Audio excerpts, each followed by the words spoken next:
Women Who Run with the Wolves by Clarissa Pinkola Estés. Chapter 14, read by Toni Zimmerman. La Selva Subterránea, Initiation in the Underground Forest. The Handlers Maiden. If a story is seed, then we are its soil. Just hearing the story allows us to experience it as though we ourselves were the heroine who either falters or wins out in the end. If we hear a story about a wolf, then afterward we rove about and know like a wolf for a time. If we hear a story about a dove finding her young at last, then for a time after, something moves behind our own feathered breasts. If it be a story of wresting the sacred pearl from beneath the claw of the ninth dragon, we feel exhausted afterwards and satisfied. In a very real way, we are imprinted with knowing just by listening to the tale. Among Jungians, this is called participation mystique, a term borrowed from anthropologist Levi Bruhl, and it is used to mean a relationship wherein a person cannot distinguish themselves as separate from the object or thing they behold. Among Freudians, it is called projective identification. Among anthropologists, it is sometimes called sympathetic magic. All these terms mean the ability of the mind to step away from its ego for a time and merge with another reality. That is another way of comprehending, a different way of understanding among healers from my heritage. This means experiencing and learning ideas via a prayerful or non-ordinary state of mind and bringing the insights and knowledge one has gained in the circumstance back into consensual reality. The Handlers Maiden is a remarkable story, one in which we find the toes of the old night religions peeking out from under the layers of the tale. The story is formed in such a way that listeners participate in the heroine's test of endurance. For the tale has such amplitude that it takes long to tell it and even longer to absorb. Customarily, I teach this tale over 7 nights' time and sometimes, depending on the listeners, over 7 weeks and occasionally 7 months' time, spending 1 night, week, or month for each labor in the story. And there is a reason for this. The story pulls us into a world that lies far below the roots of trees. From that perspective, we see that the Handlers Maiden offers material for a woman's entire life process. It deals with most of the key journeys of a woman's psyche. Unlike other tales we have looked at in this work that speak to a specific task or a specific learning taking place over a few days or weeks' time, the Handlers Maiden covers a many years long journey, the journey of a woman's entire lifetime. So this story is something special, and a good rhythm for assimilating it is to read it and sit with your muse, turning it part by part over a generous period of time. The Handlers Maiden is about woman's initiation into the underground forest through the rite of endurance. The word endurance sounds as though it means to continue without cessation. And while this is an occasional part of the task underlying the tale, the word endurance also means to harden, to make sturdy, to make robust, to strengthen. And this is the principal thrust of the tale and the generative feature of the woman's long psychic life. We do not just go on to go on. Endurance means we are making something substantial. The teaching of endurance occurs all throughout nature. The pads of wolf pups paws are soft as clay when the pups are born. It is only the ranging, the roaming, the tracks on which their parents take them that toughen them up. Then they can climb and bound over sharp gravel, over stinging nettle, even over broken glass without being hurt. I have seen wolf mothers plunge their pups into the coldest streams imaginable, run until a pup is splay-legged and can hardly keep up, and then run some more. They are toughening up the sweet little spirit, investing it with strength and resilience. In mythos, the teaching of endurance is one of the rites of the great wild mother, the wild woman archetype. It is a timeless ritual to make her offspring strong. It is she who toughens us up, makes us potent and enduring. And where does this learning take place? Where are these attributes acquired?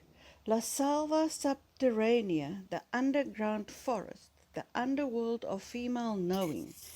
It is a wild world that lives under this one, under the world perceived by ego. While there, we are infused with instinctive language and knowledge. From that vantage point, we understand what cannot be so easily understood from the point of view of the topside world. The maiden in this tale masters several descents. As she completes one round of descent and transformation, she plunges into yet another. These alchemical rounds are complete, each with a negredo loss, rubedo sacrifice, and albedo coming of light following one upon the other. The king and the king's mother each have a round themselves. All this descending and loss and finding and strengthening portrays woman's lifelong initiation into the renewal of the wild. The Handlers Maiden story is called in different parts of the world Silver Hands, the Handler's Bride, and the Orchid. Folklorists number more than 100 versions of the tale. The core of the literary version I've written here was given to me by my Aunt Magdalena, one of the great woman farmer field workers of my young life. Other variations are found throughout Eastern and Middle Europe, but truth be told, the deep womanly experience underlying the tale is found anywhere. There is a yearning for the wild mother. My Aunt Magdalena had a slight storytelling habit. She caught her listeners off guard by beginning a fairy tale with, "This happened 10 years ago," and then proceeded to tell a tale from the medieval era, complete with knights, moats, and all. Or she'd say, "Once upon a time, just last week," and then she'd tell a tale about a time before humans were clothing. So, here is the modern ancient Handlers Maiden.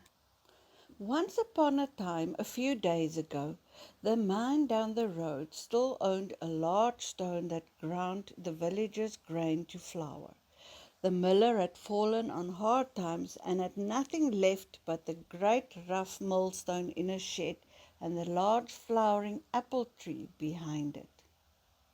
One day, as he carried his silver-lipped axe into the forest to cut dead wood, a strange old man stepped from behind a tree. "There's no need for you to torture yourself by cleaving wood," wailed the old man. "I shall dress you in riches if you will but give me what stands behind your mill." "What is there behind my mill but the flowering apple tree?" thought the miller, and agreed to the old man's bargain. "In 3 years' time I'll come take what is mine," chortled the stranger, and he limped away, disappearing between the staves of the tree. The miller met his wife on the path. She had run from their house, apron flying, hair askew. "Husband, husband!" At the stroke of the long hour into our house came a finer clock upon the wall. Our rustic chairs were replaced by those hung in velvet, and the poultry cupboard abounds now with game. Our trunks and boxes are overflowing. Pray tell, how has this happened? And then at that moment golden rings appeared on her fingers, and her hair were drawn up into a golden circlet. Ah, said the miller, looking in awe as his own doublet turned into satin. Before his eyes his wooden shoes with the heels worn to nothing, so he walked tilted backward. They too turned into fine shoes. Well, it is from a stranger, he gasped. I came upon an odd man in a dark frock coat in the forest, and he promised great wealth if I gave him what is behind our mill. Surely, wife, we can plant another apple tree. Oh, my husband, wailed the woman, and she looked as though she had been struck dead. The man in the black coat was the devil, and what stands behind the mill is the tree, yes, but our daughter is also there sweeping the yard with a willow broom. And so the parents stumbled home, weeping tears on all their finery. Their daughter stayed without husband for 3 years, and had a temperament like the first sweet apples of spring. The day the devil came to fetch her, she bathed and put on a white gown and stood in a circle of chalk she'd drawn around herself. When the devil reached out to grab her, an unseen force threw him across the yard. The devil screamed, "She must not bathe any more, else I cannot come near her." The parents and the girl were terrified, and so some weeks went by, and the daughter did not bathe until her hair was matted, her fingernails like black crescents, her skin grey, her clothes darkened and stiff with dirt. Then, with the maiden every day more and more resembling a beast, the devil came again. But the girl wept and wept. Her tears ran through her fingers and down her arms, so much so that her dirty hands and arms became purest white and clean. The devil was enraged. "Chop off her hands, otherwise I cannot come near her." The father was horrified. "You want me to sever the hands of my own child?" The devil bellowed. "Everything here will die, including you, your wife, and all the fields, for as far as you can see." The father was so frightened he obeyed, and begging his daughter's forgiveness, he began to sharpen his silver-lipped axe. The daughter submitted, saying, "I am your child, do as you must." And this he did, and in the end no one could say who cried out in anguish the louder, the daughter or the father.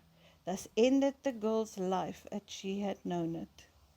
When the devil came again, the girl had cried so much the stumps that were left of her limbs were again clean, and the devil was again thrown across the yard when he attempted to seize her. Cursing in words that set small fires in the forest, he disappeared forever, for he had lost all claim to her. The father had aged 100 years, and his wife also. Like true people of the forest, they continued as best they could. The old father offered to keep his daughter in a castle of great beauty and with riches for life. But the daughter said she felt it more fitting she become a beggar girl and depend on the goodness of others for sustenance. And so she had her arms bound in a clean gauze, and at daybreak she walked away from her life as she had known it. She walked and walked. High noon caused her sweat to streak the dirt on her face. The wind disheveled her hair until she was like a stork's nest of twigs, all tangled this way and that. In the midst of the night she came to a royal orchard where the moon had put a gleam on all the fruit that hung from the trees. She could not enter because the orchard was surrounded by a moat, but she fell to her knees, for she was starved. A ghostly spirit in white appeared and shut one of the sluice gates so that the moat was emptied. The maiden walked among the pear trees, and somehow she knew that each perfect pear had been counted and numbered, and that they were guarded as well.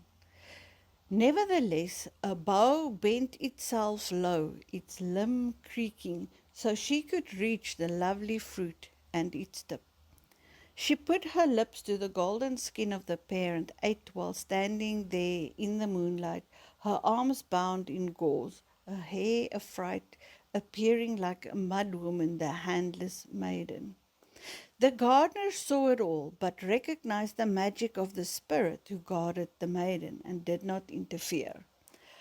After the girl finished eating the single pear, she withdrew across the moat and slept in the shelter of the wood. The next morning the king came to count his pears. He found one missing, and looking high and looking low, he could not find the vanished fruit.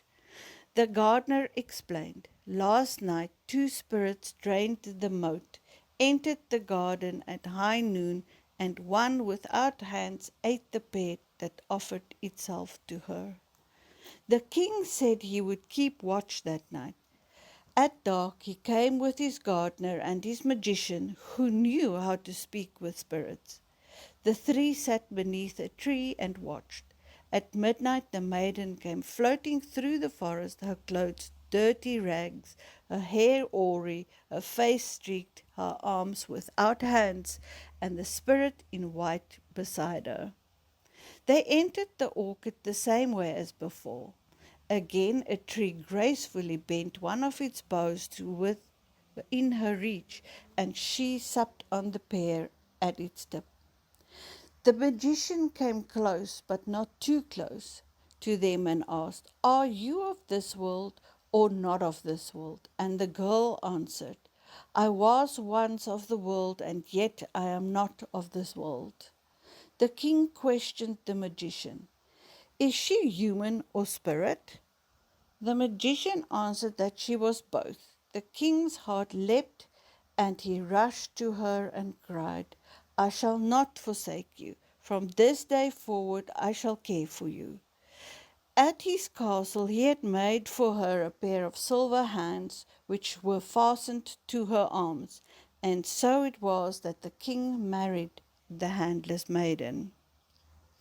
In time the king had to wage war in a far-off kingdom, and he asked his mother to care for his young queen, for he loved her with all his heart. "If she gives birth to a child, send me a message right away." The young queen gave birth to a happy babe, and the king's mother sent a messenger to the king telling him the good news. But on the way to the king the messenger tired, and coming to a river felt sleepier and sleepier, and finally fell entirely asleep by the river's edge. The devil came out from behind a tree and switched the message to say the queen had given birth to a child that was half dog. The king was horrified at the message, yet sent back a message saying to love the queen and care for her in this terrible time. The lad who ran with the message again came to the river, and feeling heavy as though he had eaten a feast, soon fell asleep by the side of the water. Whereupon the devil again stepped out and changed the message to say, "Kill the queen and her child." The mother was shaken by her son's command and sent a messenger to confirm. Back and forth the messengers ran, and each one falling asleep at the river, and the devil changing messages that became increasingly terrible, the last being, "Keep the tongue and eyes of the queen to prove she has been killed." The old mother could not stand to kill the sweet young queen. Instead, she sacrificed a doe, took its tongue and eyes, and hid them away. Then she helped the queen bind her infant to her breast, and veiling her said she must flee for her life. The women wept and kissed one another goodbye. The young queen wandered till she came to the largest, wildest forest she had ever seen. She picked her way over and through and around, trying to find a path. Near dark, the spirit in white, the same one as before, appeared and guided her to a poor inn run by kindly woods people. Another maiden in white gown took the queen inside and knew her by name. The child was laid down. "How do you know I am a queen?" asked the maiden. "We who are of the forest follow these matters, my queen. Rest now." So the queen stayed 7 years at that inn and was happy with her child and her life. Her hands gradually grew back, first as little baby hands, pink as pearl, and then as little girl hands, and then finally as woman's hands. During this time the king returned from the war, and his old mother wept to him.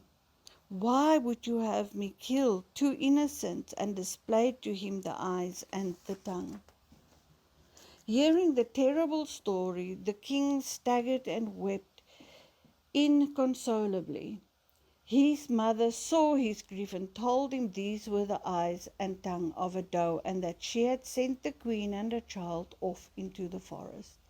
The king vowed to go without eating or drinking and to travel as far as the sky is blue in order to find them.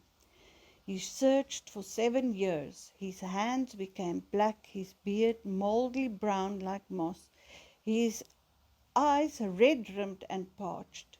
During this time he neither ate nor drank, but a force greater than he helped him live. At last he came to the inn kept by the woods people. The woman in white bade him enter, and he laid down so tired. The woman placed a veil over his face, and he slept. As he breathed the breath of deepest sleep, the veil billowed and gradually slipped from his face. He awakened to find a lovely woman and a beautiful child gazing down at him. "I am your wife, and this is your child." The king was willing to believe, but saw that the maiden had hands. "Through my travails and yet my good care, my hands have grown back," said the maiden. And the woman in white brought the silver hands from a trunk where they had been treasured. The king rose and embraced his queen and his child, and there was great joy in the forest that day. All the spirits and the dwellers of the inn had a fine repast. Afterward the king and queen and baby returned to the old mother, held a second wedding, and had many more children, all of whom told the story to 100 others, who told the story to 100 others.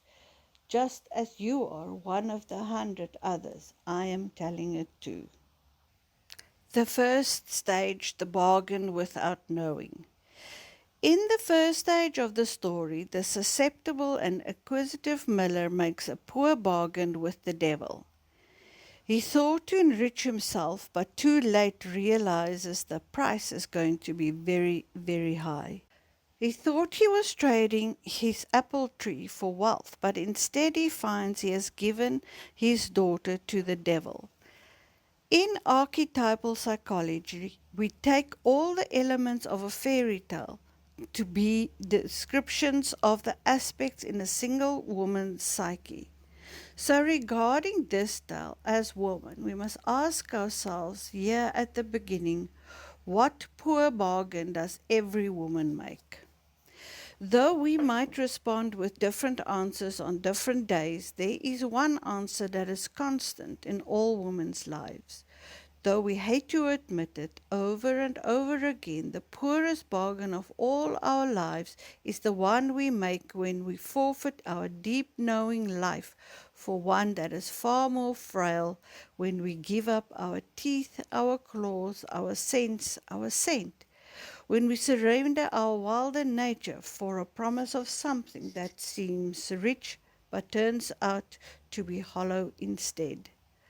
Like the father in the tale, we make this bargain without realizing the sorrow, the pain, and the dislocation it will cause us. We can be smart in the ways of the world, and yet almost every mother's daughter, if given half a chance, chooses the poor bargain at first. The making of this awful bargain is a matter of enormous and meaningful paradox, even though choosing poorly could be seen as a pathologically self-destructive act. It far more often turns into a watershed event that brings vast opportunity to redevelop the power of the instinctive nature. In this respect, though there is loss and sadness, the poor bargain, like birth and death, constitutes a rather utilitarian step off the cliff planned by the self in order to bring a woman deep into her wildness. A woman's initiation begins with the poor bargain she made long ago while still slumbering. By choosing whatever appealed to her as riches, she surrendered in return dominion over some and often every part of her passionate, creative, and instinctive life. That female psychic slumber is a state approximating somnambulism. During it we walk, we talk, yet we are asleep. We love, we work, but our choices tell the truth about our condition. The voluptuous, the inquiring, the good, and incendiary sides of our nature are not fully sentient. This is the state of the daughter in the tale. She is lovely creature to behold, and innocent, yet she could forever sweep the yard behind the mill, back and forth, and never develop a knowing. A metamorphosis has no metabolism. So the tale begins with the unintended but acute betrayal of the young feminine of the innocent. It can be said that the father, who symbolizes the function of the psyche that is supposed to guide us in the outer world, is in fact very ignorant about how the outer world and the inner world work in tandem. When the fathering function of the psyche fails to have knowing about issues of soul, we are easily betrayed. The father does not realize one of the most basic things that mediates between the world of soul and the world of matter. That is, that many things that present themselves to us are not as they seem upon the first contact. The initiation into this kind of knowing is the initiation that none of us wants, even though it is the one of all of us, sooner or later, receive. So many tales, Beauty and the Beast, Bluebeard, Reynard the Fox, begin with the father endangering the daughter. But in a woman's psyche, even though the father bumbles into a lethal deal because he knows nothing of the dark side of the world or the unconscious, the horrible moment marks a dramatic beginning for her, a forthcoming consciousness and shrewdness. No sentient being in this world is allowed to remain innocent forever. In order for us to thrive, our own instinctive nature drives us to face the fact that things are not as they first seem. The wild creative function pushes us to learn about the many states of being, perception and knowing.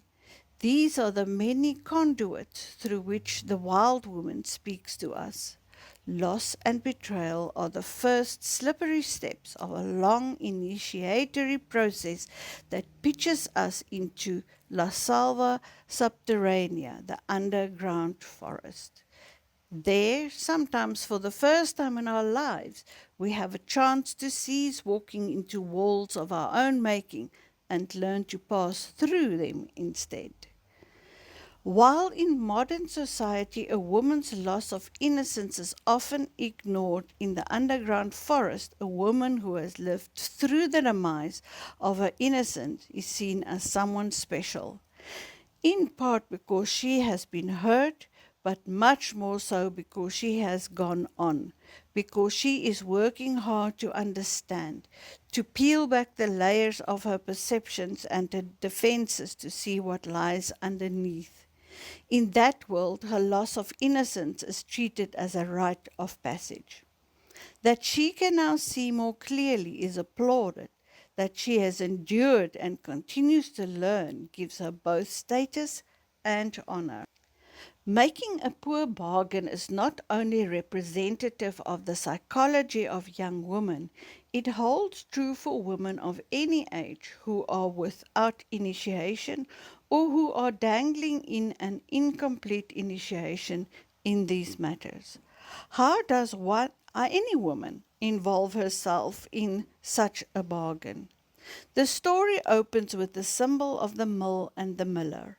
Like them, the psyche is a grinder of ideas. It masticates concepts and breaks them down into usable nourishment. It takes in a raw material in form of ideas, feelings, thoughts, and perceptions and breaks them open in a way that makes them usable for our nourishment. The psychic ability is often called processing. When we process, we sort through all the raw material in the psyche, all the things we've learned, heard, longed for, and felt during a period of time. We break these down into parts, asking, how shall I use this best? We use these processed ideas and energies to implement our most soulful tasks and to fund our various creative endeavors. In this way, a woman remains both sturdy and lively. But in the story, the mill is not milling. The Sykes miller is unemployed. This means nothing is being done with all the raw material that comes into our lives on a daily basis, and that no sense is being made of all the grains of knowing that blow into our faces from the world and from the underworld. If the miller has no work, the psyche has stopped nourishing itself in critically important ways. The milling of grain has to do with the creative urge. For whatever reason, the creative life of a woman's psyche is at a standstill. A woman who feels thusly senses that she is no longer fragrant with ideas, that she is not fired with invention, and that she is not grinding finely to find the pith of all things. Her mill is silenced. There appears to be a natural slumber that comes upon humans at certain times in their lives. From raising my own and from my work with the same group of gifted children over a period of years, I saw that this sleep seems to descend upon children at age 11 or thereabouts. That is when they begin to take acute measurements about how they compare with others. During this time, their eyes go from clear to hooded, and though they are always in motion like Mexican jumping beans, they are often dying of terminal cool. Whether they are being too cool or too well behaved, in neither state are they responsive to what goes on deep inside, and a sleep gradually covers over their bright-eyed, responsive natures. Let us further imagine that during this time we are offered something for nothing, that somehow we have twisted ourselves around to believe that we will remain asleep, something will accrue to us. Women know what this means. When a woman surrenders her instincts that tell her the time to say yes and when to say no, when she gives up her insight, intuition, and other wildish traits, then she finds herself in situations that promise gold but ultimately give grief.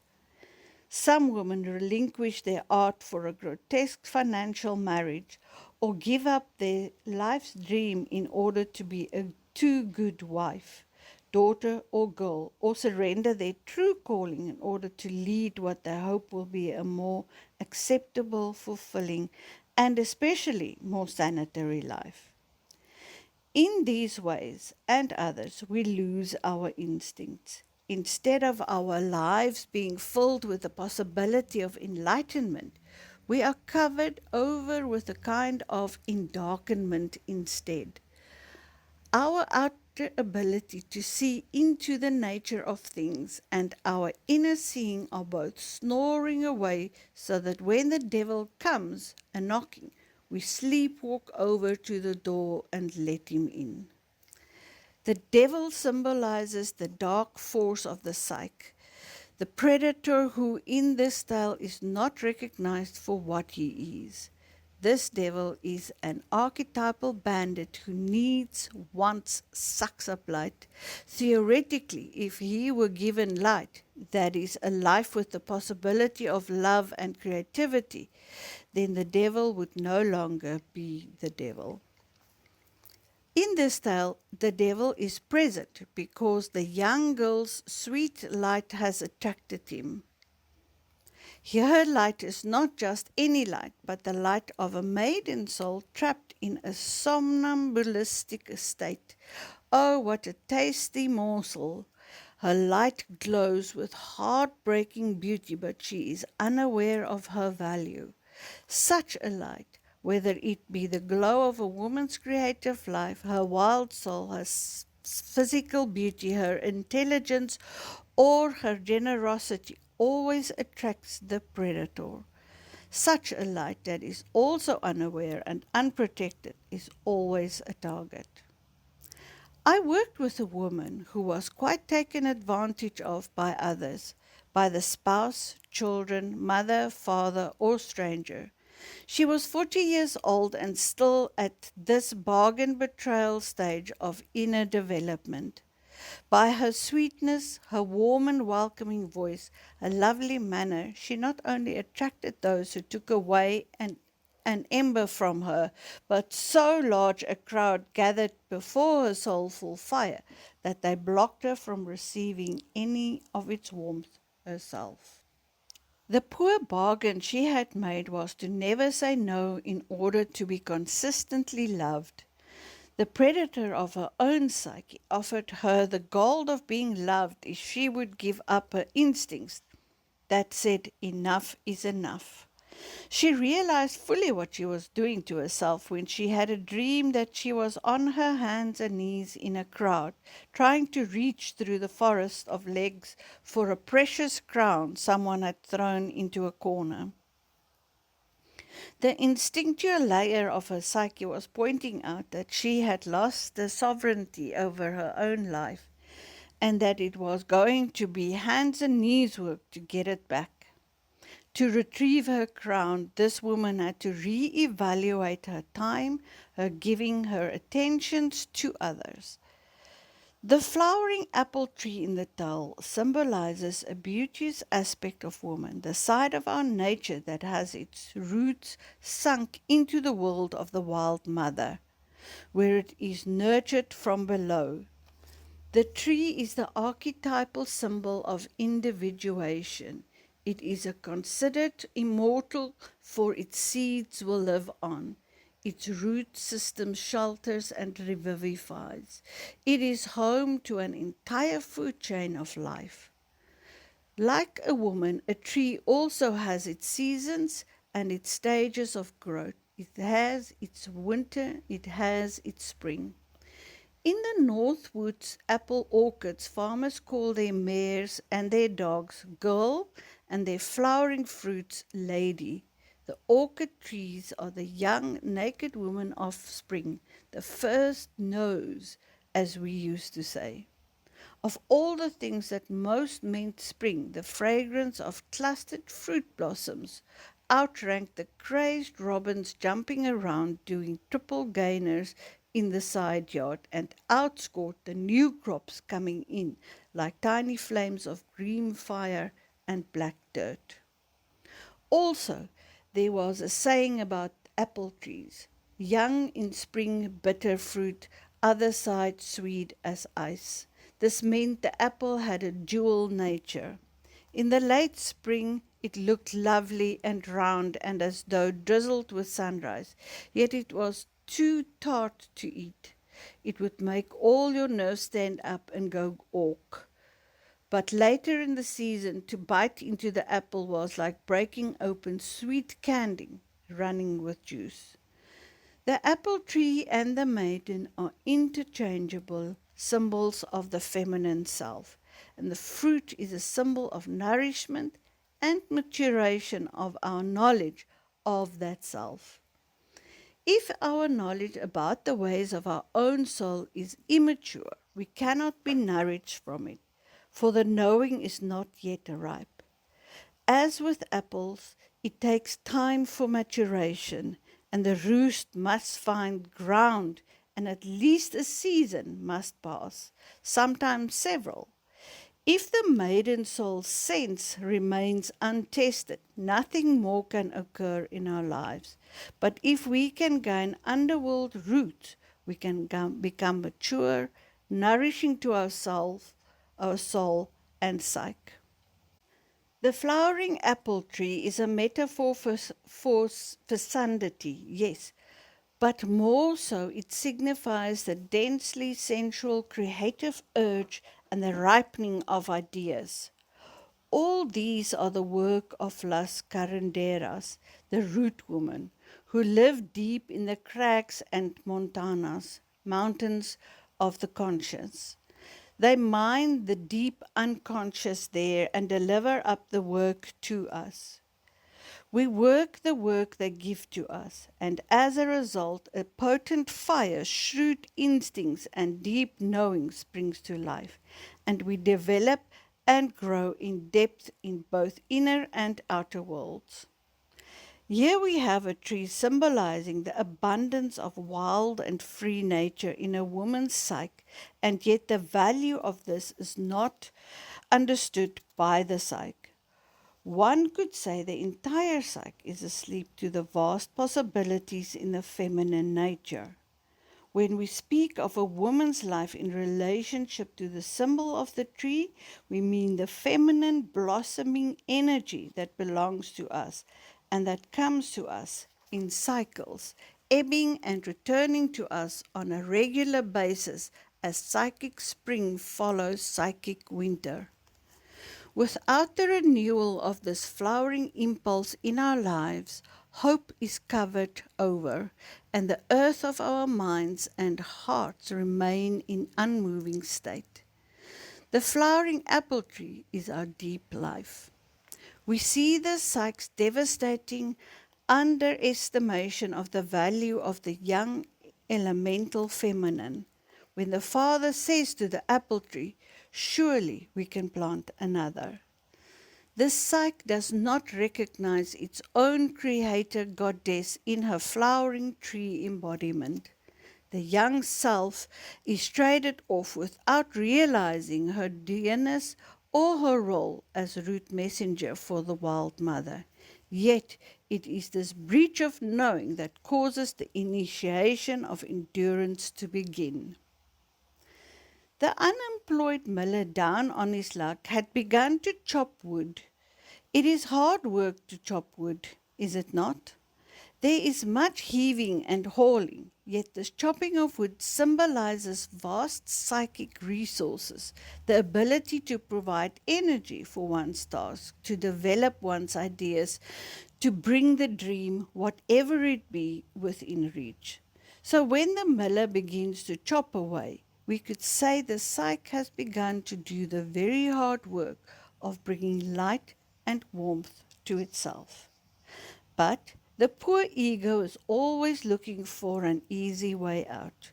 When the devil suggests he will relieve the miller of hard work in exchange for the light of the deep feminine, the ignorant miller agrees. We seal our own fates in this way. Deep in the wintry parts of our minds, we are hardly stock and know there is no such thing as a work-free transformation. We know that we will have to burn to the ground in one way or another, and then sit right in the ashes of who we once thought we were and go on from there. But another side of our natures, a part more desirous of languor, hopes it won't be so, hopes the hard work can cease to slumber so we can resume. When the predator comes along, we are already set up for him. We are relieved to imagine that maybe there is an easier way. When we shun the chopping of wood, the hands of the psyche will be chopped off instead. For without the psychic work, the psychic hands wither. But this desire for a bargain over hard work is so human and so common that it is amazing to find a person alive who has not made the compact. The choice is so usual that if we were to give example after example of women or men wanting to quit the chopping of wood and have a more easy life, thus losing their hands, that is their grasp on their own lives, well, we would be here a long time. For instance, a woman marries for wrong reasons and cuts off her creative life. A woman has one sexual preference and forces herself to another. A woman wants to go, do a big something and stay home and count paper clips instead. A woman wants to live life but save little shreds of life as though they are string. A woman is her own person, yet gives an arm and a leg or an eyeball away to every lover who comes down the pike. A woman flows with radiant creativity and invites her vampirish friends to a group siphon. A woman needs to go on with her life, and something in her says, no, being snared is being saved.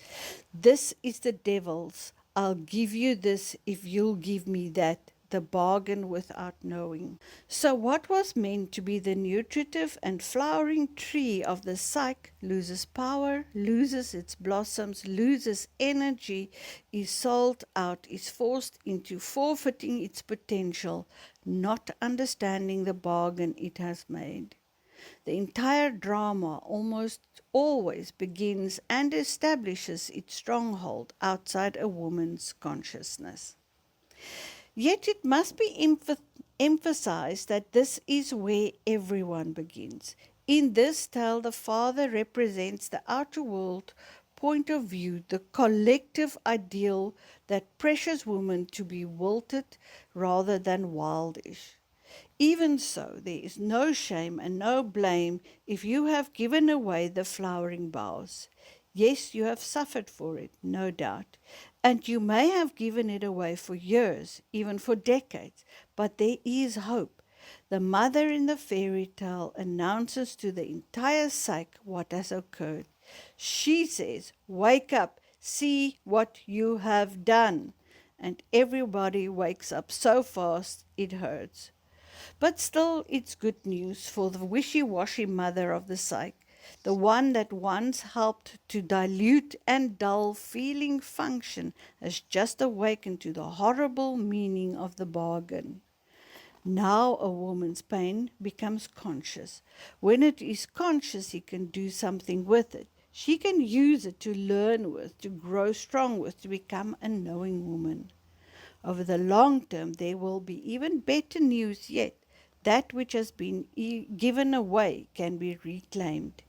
It can be restored to its proper place in the psyche. You will see. The second stage, the dismemberment. In the second stage of the story, the parents stumble home, weeping tears on all their finery.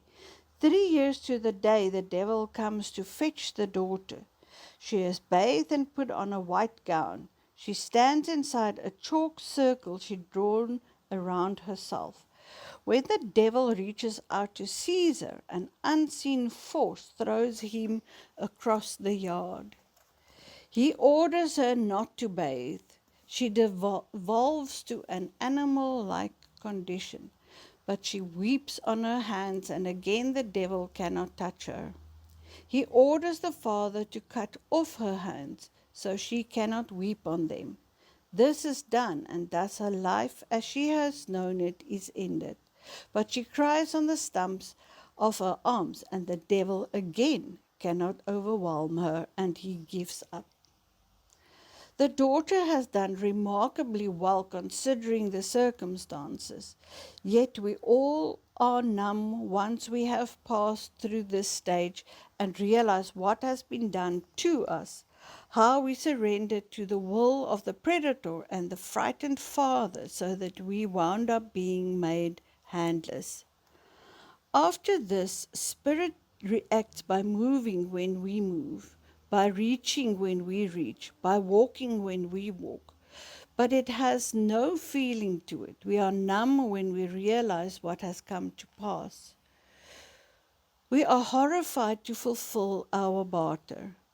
We think our internal parental constructs are supposed to always be alert, responsive, and protective of the flowering psyche. Now we see what happens when they are not. 3 years pass between the making of the bargain and the devil's return. These 3 years represent a time when a woman does not have clear consciousness about the fact that she herself is the sacrifice. She is the burnt offering that has been made for some poor bargain. In mythology, the 3-year period is a time of mounting momentum, as in the 3 years of winter that precede Ragnarok, the twilight of the gods in Scandinavian mythology. In myths like these, 3 years of something occurs, then comes a destruction, then from that ruins is born a new world of peace. The number of years is symbolic of the time when a woman wonders what will happen to her now, wonders if what she fears most, being totally carried off by its destructive force, is really going to occur. The fairy tale symbol of 3 follows this pattern. The first try is no good. The second try, still no good. The third turn, now something will happen. Soon enough, energy will be stirred at last. Enough soul wind has been raised to cause the psychic vessel to sail far and away. Lao Tzu says, of the one comes 2, and of the 2, 3, and from the 3 come 10,000. By the time we come to the 3, power of anything, that is to the transformative moment, the atoms leap, and where there was once lassitude, there is no locomotion. Remaining without husband for 3 years can be understood as the psyche in an incubation, one in which it would be too difficult and distracting to have another relationship. The work of these 3 years is to strengthen oneself as much as one can, to use all one's psychic resources for oneself, to become as conscious as possible. That means stepping outside our suffering and seeing what it means, how it goes, what pattern it is following, studying others with the same pattern who have come through it all, and imitating what makes sense to us. It is this kind of observation of predicaments and solutions that bids a woman to stay to herself. And this is right, for as we find further in the story, the maiden's task is to find the bridegroom in the underworld, not in the topside world. In hindsight, women see the preparation for the initiatory descent mounting over a long period of time, sometimes years, till finally and suddenly over the edge and into the rapids they go, most often pushed over, but occasionally entering by a graceful dive from the cliffs, but rarely. This period of time is sometimes characterized by an ennui. Women will often say their mood is such that they cannot quite put their finger on what it is they want, whether it be work, lover, time, creative work. It is hard to concentrate. It is hard to be productive. This nerve restlessness is typical of the spiritual development stage. Time alone, and not very far down the road, will take us to the edge we need, fall, step, or dive over. At this point in the tale, we see a fragment of the old night religions. The young woman bathes, dresses in white, draws a chalk circle around her. It is an old goddess ritual to bathe, purify, to don the white gown, the garb of descent to the land of the dead. and to draw a circle of magic protection, sacred thought around oneself. All these the maiden does in a rather trance-like state, as though she is drawing instruction from far away in time. There is a crisis point for us when we are waiting for what we are sure will be our destruction, our ending. This causes us, like the maiden, to cock our ears toward a faraway voice coming from ancestral time, a voice that tells us how to stay strong, how to keep spirit simple and pure. Once in my own despair, I dreamed a voice that said, "Touch sun." After the dream, every day, wherever I went, I put my back or the sole of my foot or my palm on the sun cats, the rectangles of sunlight on walls, floors, and doors. I leaned and rested on those golden shapes. They acted as a turbine to my spirit. I cannot say how, only that it was so. If we listen to dream voices, to images, to stories, especially those from our own lives and to our art, to those who have gone before and to each other, something will be handed out to us, even several somethings that are rituals, personal psychological rites, these serving to steady the stage of the process. The bones of this tale are from the time when it was said that goddesses combed the hair of mortal women and loved them so.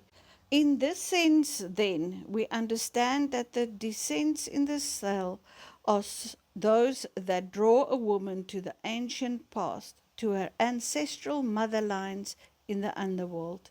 This is the task, to return through the mists of time to the place of Laquisebe, who is expecting us.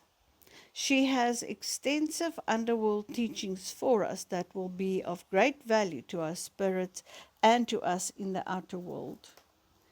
In the old religions, dressing oneself in purity and preparing for one's death makes one immune, inaccessible to evil. Placing the old protection of the wild mother about oneself, the chalk circle of prayer, highest thought or concern for one outcome beneficial for the soul's sake. These enable our psychological descent to continue without swerving off course, without our vitality being extinguished by the devilish opposing force of the psyche. Here we are, all dressed up and as protected as we can be, awaiting our fate. But the maiden weeps, cries on her hands. At first, when the psyche cries unconsciously, we are unable to hear it except for a feeling of helplessness that comes over us. The maiden continues to weep. Her tears are a germination of that which preserves her, that which purifies the wound she has received. C.S. Lewis wrote that the bottle of child's ears that heals any wound with just one drop. Tears and mythos melt the icy heart. In The Stone Child, a story I've amplified from a song poem given to me years ago by my beloved Inuit madrina, Mary Ukulat, a boy's hot tears cause a cold stone to break open, releasing a protective spirit. In the tale, Mary Culhane, the demon who has seized Mary, cannot enter any house where tears have been cried by a true heart. These the demon considers holy water. All through history, tears have done three works: called the spirits to one side, repelled those who would muffle and bind the simple soul, and healed the injuries of poor bargains made by humans. There are times in a woman's life when she cries and cries and cries, and even though she has the succor and support of her loved ones, still and yet she cries. Something in this crying keeps the predator away, keeps away unhealthy desire or gain that will ruin her. Tears are part of the mending of rips in the psyche where energy has leaked and leaked away. The matter is serious, but the worst does not occur. Our light is not stolen, for tears make us conscious. There is no chance to go back to sleep when one is weeping. Whatever sleep comes then is only rest for the physical body. Sometimes a woman says, I'm sick of crying, I'm tired of it, I want it to stop. But it is her soul that is making tears, and they are her protection. So she must keep on till the time of need is over. Some women marvel at all the water their bodies can produce when they weep. This will not last forever, only till the soul is done with its wise expression. The devil tries to approach the daughter and cannot, for she has both bathed and cried. He admits his power is weakened by such holy water and demands she no longer bathe. But rather than this debasing her, it has the opposite effect. She begins to resemble an animal then, infused with the powers of the underlying wildish nature, and this too is protection. It may be at this stage that a woman takes less or a different sort of interest in her appearance. She may go about dressed more like a tangle of twigs than a person. As she contemplates her plight, many former preoccupations recede. Well, says the devil, if I peel away your civilized layer, maybe I can steal your life forever. The predator wishes to degrade her, weaken her by his proscriptions. The devil thinks that if the maiden became unbathed and dirty, then he would be able to rob her of herself. But just the opposite occurs. For the sooty woman, the mud woman is beloved by the wild woman and protected by her unequivocally. It would appear that the predator does not understand that his proscriptions only put her closer to her powerful wild nature. The devil cannot come close to the wildish self, but thus has a purity that eventually repels thoughtless or destructive energy. The combination of this and her pure tears prevents access to the vile thing that wishes her doom, so it can live more fully. Next, the devil instructs the father to mutilate his daughter by chopping off her hands. If the father does not comply, the demon threatens to kill off the entire psyche. Everything here will die, including you, your wife, and all the fields for as far as you can see. The devil's goal is to cause the daughter to lose her hands, that is, her psychic ability to grasp, to hold, to help herself or others. The fathering element of the psyche is not mature, cannot hold its power against this intense predator, and so chops off his daughter's hands. He attempts to plead for his daughter, but the price, destruction of the entire creative force of the psyche, is too high. The daughter submits to the desecration, and the blood sacrifice is completed. That which is in ancient times denoted full descent to the underworld. In the act of losing her hands, the woman makes her way into a Selva Subterránea, the underworld initiation ground. In this were a Greek play, the tragic chorus would now cry out and weep, for even though the act causes her to learn immense power, at this time a woman's innocence has been slain and will never return in the same way again. The silver-lipped axe comes from another archaeological layer of the old wild feminine, in which silver is the special color of the spirit world and of the moon. The silver-lipped axe is so called, for in olden times it was made of forged blackened steel, and its blade was sharpened by whetstone till it turned a bright silverish color. In the old Minoan religion, the axe of the goddess was used to mark the ritual path of the initiate and to mark the places designated as holy. I have heard from two old Croatian tailors that in the old women's religions, a small ritual axe was used to sever the umbilical cord of the newborn, freeing the child from the underworld so it could live in this world. The silver of the axe is related to the silver hands that will eventually belong to the maiden. Here is a tricky passage, for it presents the idea that the removal of psychic hands may be ritual. In old women's healing rites in Eastern and Northern Europe, there was the concept of the young sapling being pruned with an axe in order to grow more full. Long ago, there was a deep devotion to living trees. They were valued for they symbolized the ability to die and return back to life. They were esteemed for all the life-giving things they provided. People such as firewood for warmth and cooking, wands for cradles, staffs for walking, walls for shelters, medicine for fever, and also places to climb to see far and, if necessary, to hide from the enemy. The tree was truly a great wild mother. In ancient women's religion, this sort of axe innately belonged to the goddess, not to the father.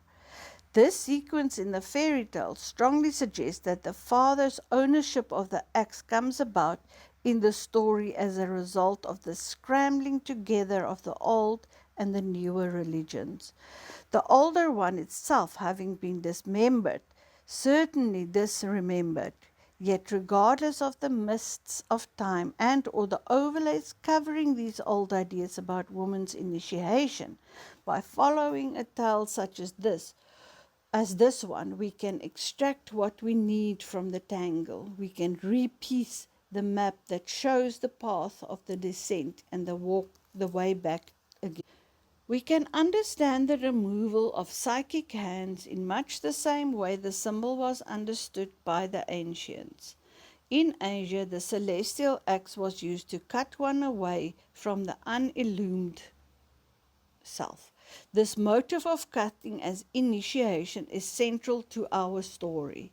If in our modern societies the hands of the ego must be sundered in order to regain our wild office, our feminine senses then go they must in order to take us away from all seductions of meaningless things within our reach. Whatever it is that we can hold on to in order now to grow. If it is so that the hands must go for a while, then so be it, let them go. The father wields the silver cutting tool, and though he has a sense of terrible regret, he holds more dear his own life and that of the psyche all around, although some storytellers in our family clearly emphasize that the life he most fears losing is his own. If we understand the father as an organizing principle, a sort of ruler of the external or worldly psyche, then we can see that a woman's overt self, a mundane ruling ego self, does not want to die. This is completely understandable. Such is always the case in a descent.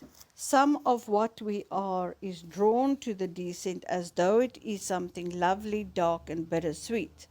At the same time, we are repelled by it, crossing psychic streets, highways, and even continents to avoid it. Yet here we are shown that the flowering tree must suffer the amputation. The only way we can stand the thought of this is by the promise that someone, somewhere in the underside of the psyche, waits for us, waits to help us, heal us. And this is so. A great someone waits to restore us, to transform what has deteriorated, and to bind up the limbs that have been hurt. In the farmlands out where I grew up, Lightning and hailstorms were called cutting storms, sometimes also reaper storms, as in Grim Reaper, for they cut down the living beings all around, livestock and sometimes also humans, but mostly bearing plants and trees. After a great storm, entire families crept from their root cellars and bent over the land, seeing what help the crops, the flowers the trees might need.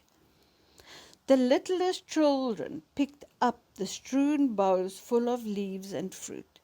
The older children propped up the plants still living but slashed. They bound them up with wooden dowels, kindling splints, and white rag bandages. The adults dismantled and buried that which had been struck down irrevocably. There is a loving family like this waiting for the maiden in the underworld, as we shall see.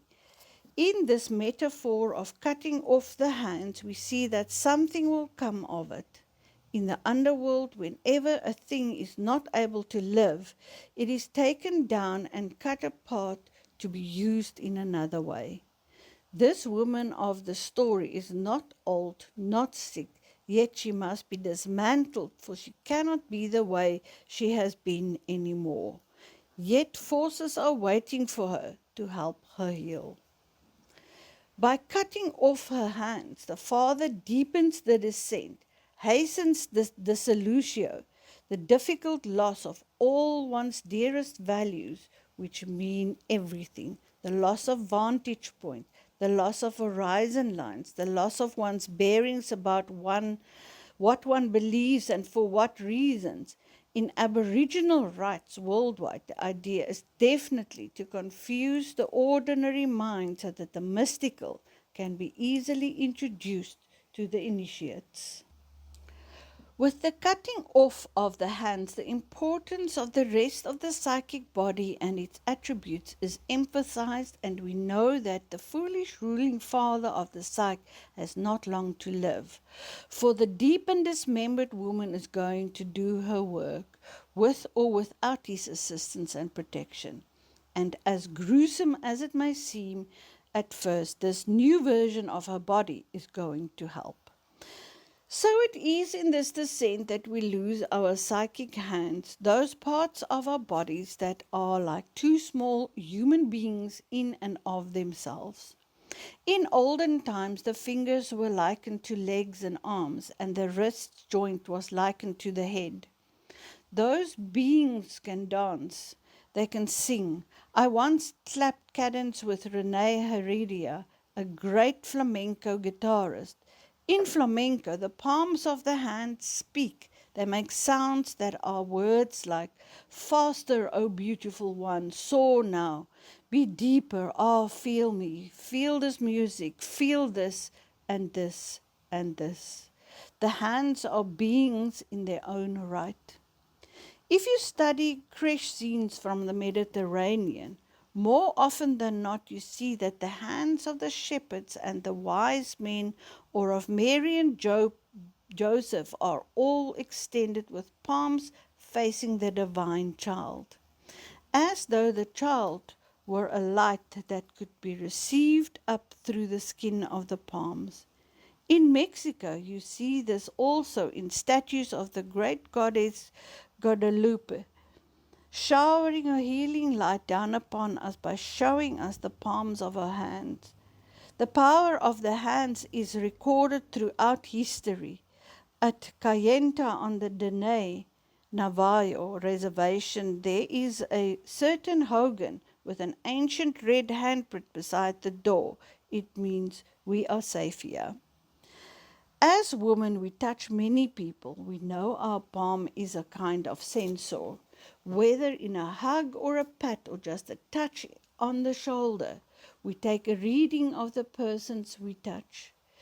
If we are connected in any way to La Kuisabe, we know what another human feels by sensing them with our palms.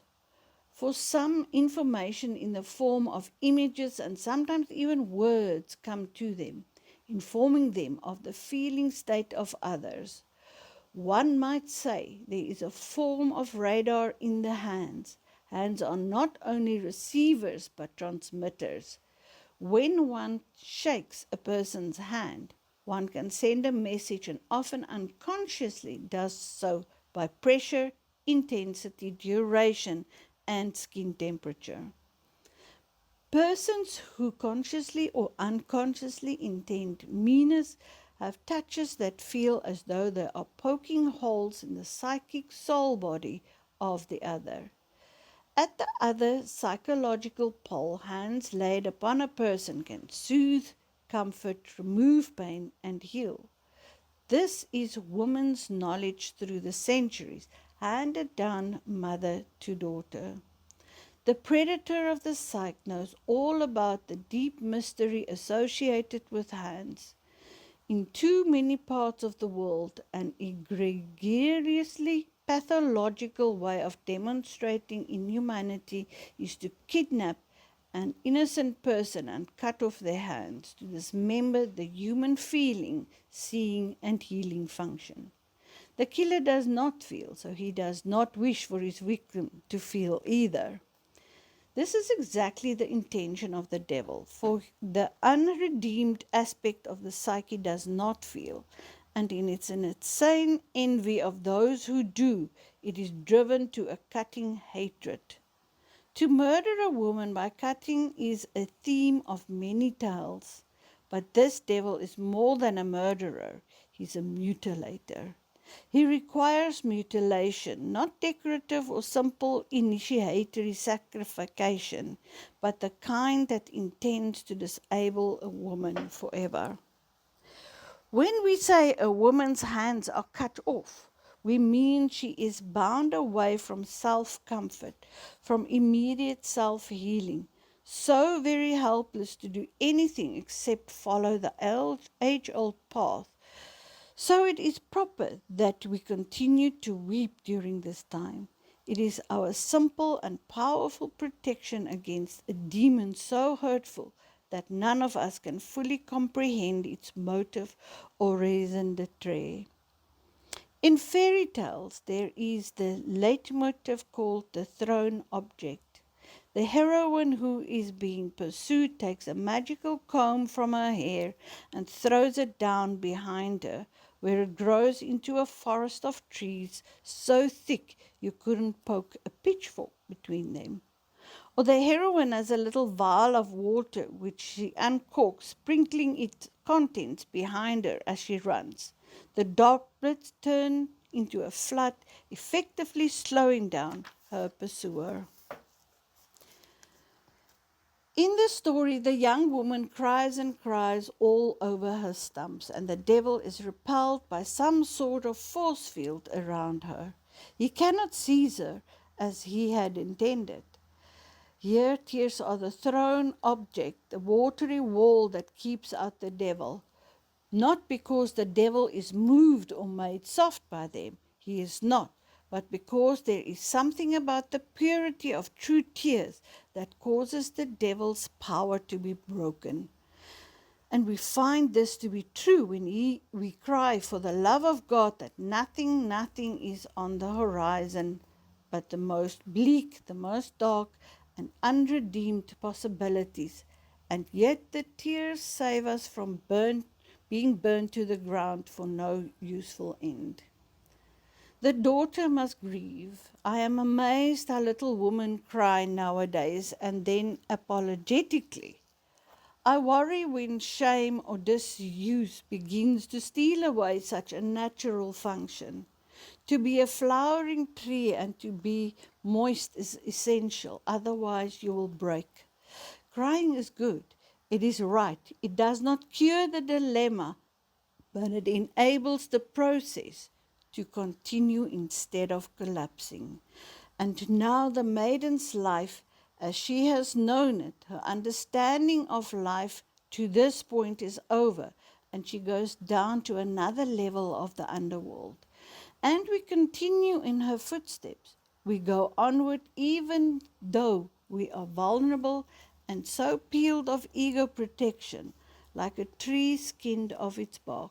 Yet we are powerful, for we have learned to sling the devil across the yard.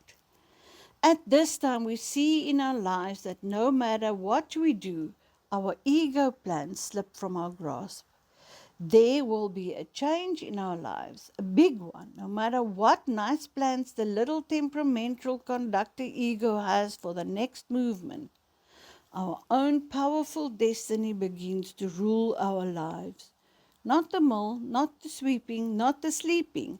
Our lives as we once knew them are over. We are desirous of being alone, perhaps being left alone. We can no longer rely on the fatherly dominant culture. We are in the midst of learning our real lives for the first time. We go on. It is a time when all that we value loses its lilt. Jung reminds us of the term used by Heraclitus, enantiodromia, meaning to flow backward.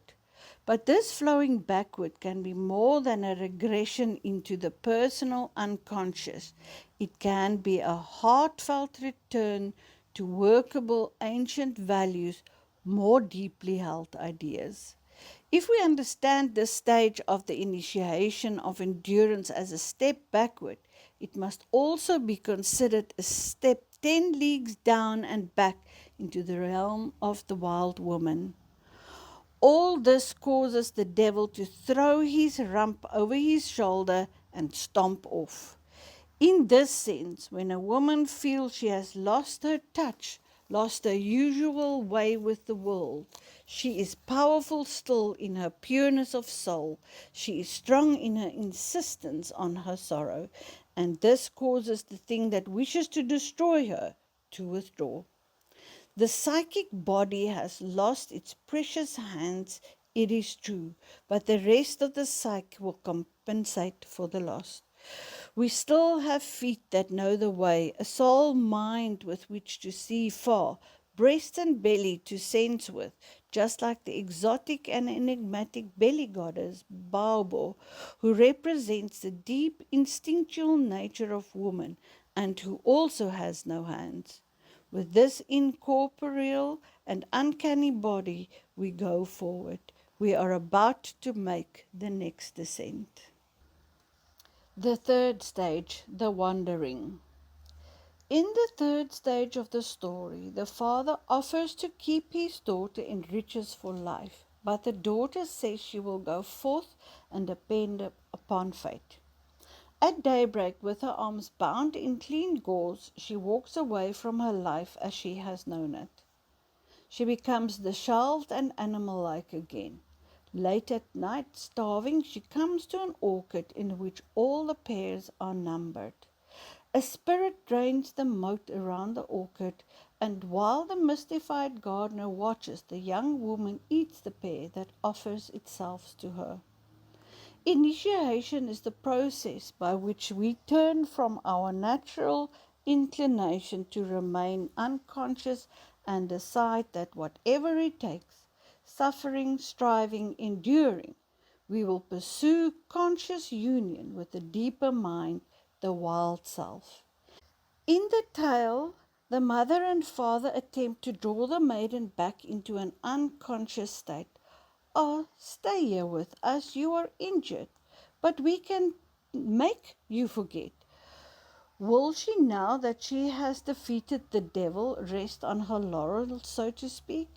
Will she retire, handless, injured, to the recesses of the psyche, where she can be taken care of for the rest of her life by just drifting along and doing what she is told? No. She will not withdraw like an acid-scarred beauty into a dim room forever.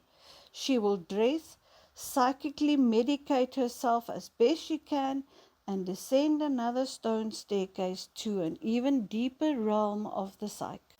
The old dominant part of the psyche offers to keep her safe and hidden forever, but her instinctual nature says no to that, for it feels it must strive to live fully awake no matter what. The maiden's wounds are wrapped in white gauze. White is the color of the deathland and also the color of the alchemical albedo, the resurrection of the soul from the underworld. The color is a harbinger of the cycle of descent and return. Here at the beginning, the maiden becomes a wanderer, and this, in and of itself, is a resurrection into a new life and a death in the old. To wander is a very good choice. Women in this stage often begin to feel both desperate and adamant to go on this inward journey, no matter what. And so they do, as they leave one life for another, or one stage of life for another, or sometimes even one lover for no other lover than themselves, progressing from adolescence to young womanhood, or from married woman to spinster, or from mid-age to older, crossing over the Crone line, setting out wounded but with one's own new value system. That is death and resurgence, leaving a relationship or the home of one's parents, leaving behind outmoded values, becoming one's own person, and sometimes driving deep into the wildlands because one just must. All these are the fortune of the descent. So off we go down into a different world under a different sky with unfamiliar ground beneath our boots. And yet we go vulnerably, for we have no grasping, no holding on to, no clinging to, no knowing, for we have no hands.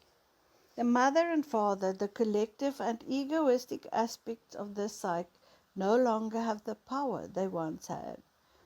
They have been chased by blood that has been spilt through the reckless disregard. Even though they make the offer to keep the maiden in comfort, they are helpless now to direct her life, for destiny draws her to live as a wanderer.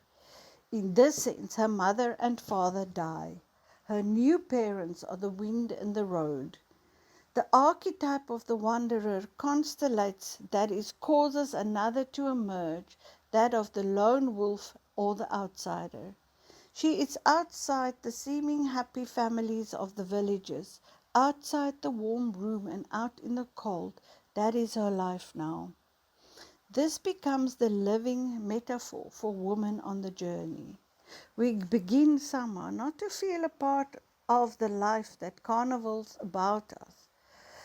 The Calliope seem far away, the barkers, the hucksters, the whole magnificent circus of outer life wobbles and then falls to dust as we descend further into the underworld.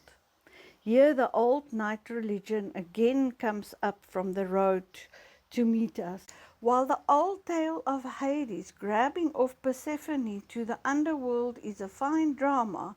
Far older stories from the matriarch-centered religions, such as those about Ishtar and Inanna, point towards a definite yearning to love, bond between the maiden and the king in the underworld. In these old religious versions, the maiden need not be seized and dragged into the underworld by some dark god. The maiden knows she must go, knows it is part of divine right. Although she may be fearful, she wants to go meet her king, her bridegroom, in the underworld from the beginning, making her descent in her own way. She is transformed there, learns deep knowing there, and ascends again to the outer world. Both the classical Persephone myth and the core of the fairy tale, the Handlers Maiden, are fragmentary dramas which derive from the more cohesive ones portrayed in the older religions. What was once a longing to find the underworld beloved became somewhere in time a lust and seizure in later myths. In the time of the great matriarchies, it was understood that a woman would naturally be led to the underworld, guided there and therein by the powers of the deep feminine. It was considered part of her instruction and her achievement of the highest order for her to gain this knowledge through first-hand experience. The nature of this descent is the archetypal core of both. the Handlers Maiden fairy tale and the Demeter Persephone myth. So now in the tale, the maiden wanders about for the second time in her unwashed animal state. This is the proper mode of descent, the I don't care so much for things of the world mode. And as we see, her beauty shines regardless. The idea of being unwashed also is from ritual of olden times, the culmination of which is the bathing and putting on of new clothes to represent having crossed into a new or renewed relationship with the self. We see that the Handlers Maiden has gone through one entire descent and transformation, the one of awakening. In certain alchemical tracts, there are 3 stages described as being necessary to transformation: the nigrido, the black or the dark dissolving stage; the rubedo, the red or the sacrificial stage; and the albedo, the white or the resurgent stage. The bargain with the devil was the nigrido, the darkening. The chopping off of her hands was the rubedo. The sacrifice and the leaving of home wrapped in white, the albedo, is the new life. And now, as the wanderer, she is plunged back into the nigrido again. But now the old self is gone, and the deep self, the naked self, is the powerful wanderer. Now the maiden is not only tagged, but hungry. She kneels before an orchid as though it is an altar, and it is the altar of the wild underground gods. As we descend to the primary nature, the old automatic ways of the nourishing ourselves are eliminated. Things of the world that used to be food for us lose their taste. Our goals no longer excite us. Our achievements no longer hold interest. Everywhere we look in the topside world, there is no food for us. So it is one of the purest miracles of the psyche that when we are so defenseless, help comes, and right on time. The vulnerable maiden is visited by an emissary from the soul, the spirit in white. This spirit in white removes the barriers to her being nourished. It empties the moat by adjusting the sluice gate. The moat has hidden meaning. According to the ancient Greeks in the underworld, the river called Styx separates the land of the living from the land of the dead. Its waters are filled with the memories of all past deeds of the dead since the beginning of time. The dead can decipher these memories and keep them in order, for they have heightened vision that comes from being without material body. But for the living, the river is poison. Unless the living are accompanied across by a spirit guide, they will drown and sink to another level of the underworld, one that is like a mist, and there they will wander forever. Dante had his Virgil, Coalicu had a living snake who accompanied her to the fire world, and the Handlers Maiden has the spirit in white. So you see, first a woman escapes from the not awake mother and the greedy, bumbling father, and then gives herself over to be guided by the wild soul. In the tale, the spirit guide escorts the Handlers Maiden across to the underworld realm of the trees, the king's orchid. This too is a remnant of the old religion. Spirit guides are always assigned to the young initiates in the old religions. Greek mythos is filled with reports of young women being accompanied by wolf women or lion women or other figures who served as initiators. Even in current religious rites that are concomitant with nature, such as among the Dene Navajo, the mysterious Yeyebejes are animal elementals who accompany initiation as well as healing rites. The psychic idea embodied here is that the underworld, like the unconscious of humans, swirls with many unusual and compelling features, images, archetypes, seduction, treasures, tortures, and tests. It is important for a woman's individuation journey that she have spiritual good sense or be assisted by a guide who does, so that she does not fall into the phantasmagoria of the unconscious, so that she does not lose herself in this tantalizing material. As we see in the tale, it is more important to stay with one's hunger and go forward from there. Like Persephone before that, and the life, death, life goddess before her, the maiden finds a way into a land where there are magical orchids and a king awaits her. The old religion now begins to glow in this tale with more and more intensity. In Greek myths, there were two trees twined over the door of the underworld, and Elysium, the place where the dead who had been found virtuous were sent, was composed of what? Yes, orchids.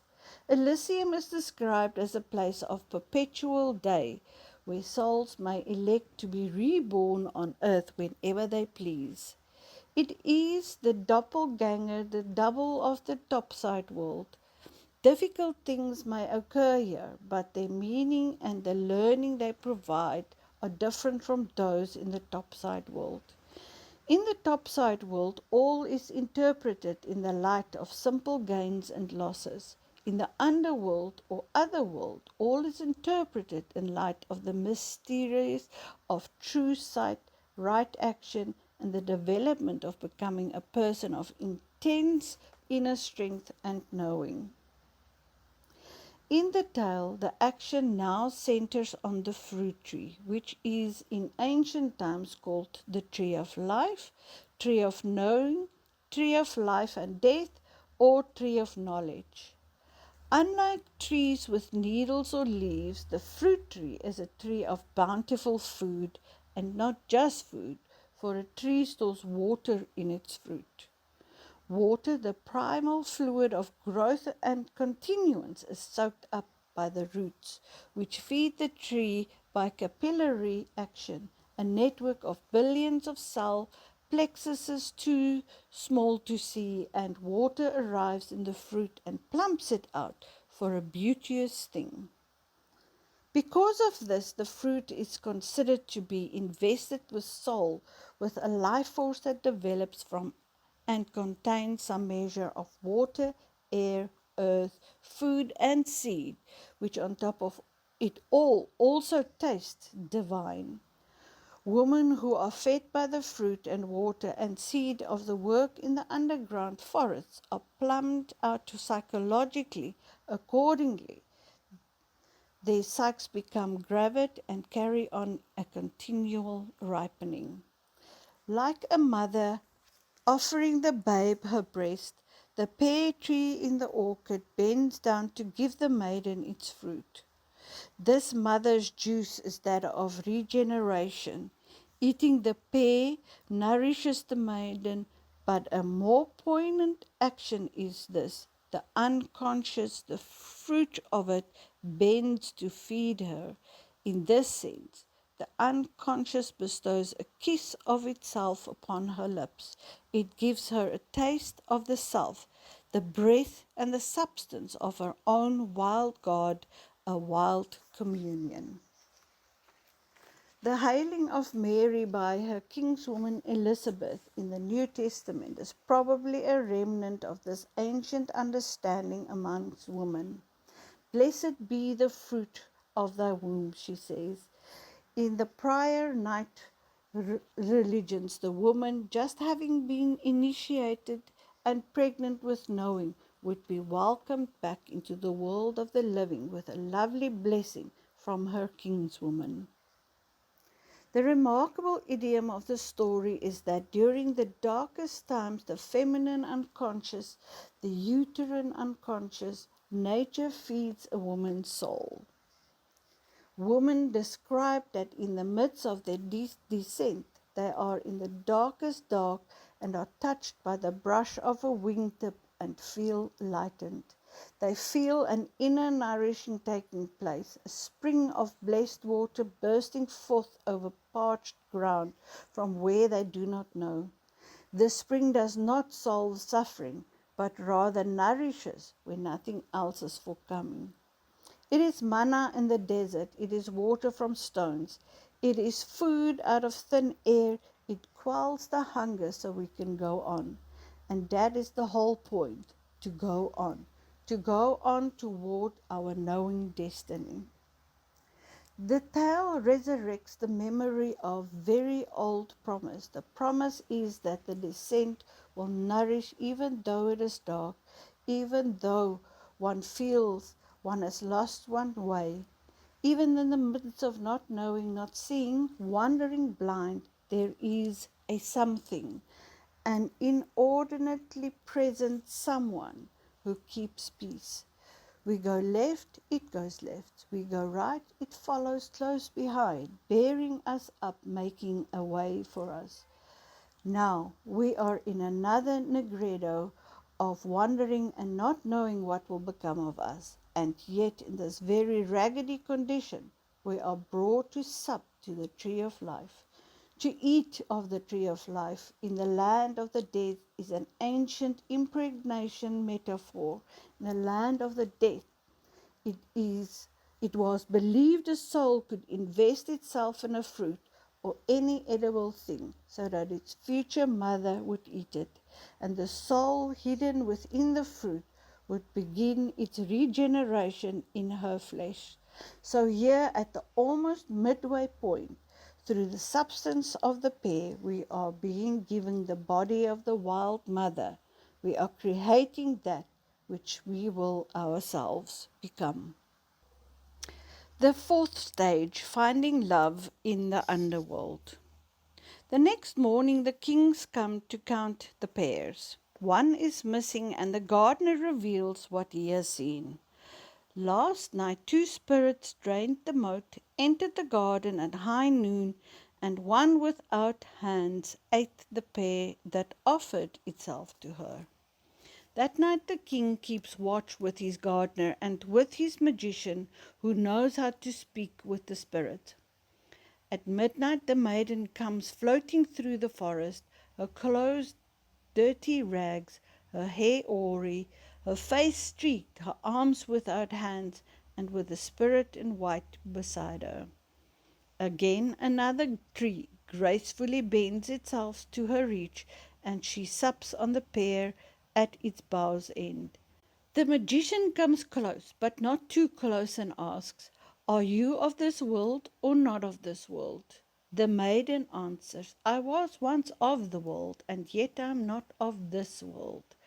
The king questions the magician, "Is she human or spirit?" The magician answers that she is both. The king rushes to her, pledging his loyalty and love. "I shall not forsake you. From this day forward I shall care for you."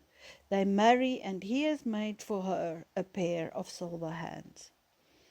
The king is a wisening creature in the underworld psyche. He is not just any old king, but one of the chief watchers of a woman's unconscious. He watches over the botany of the growing soul.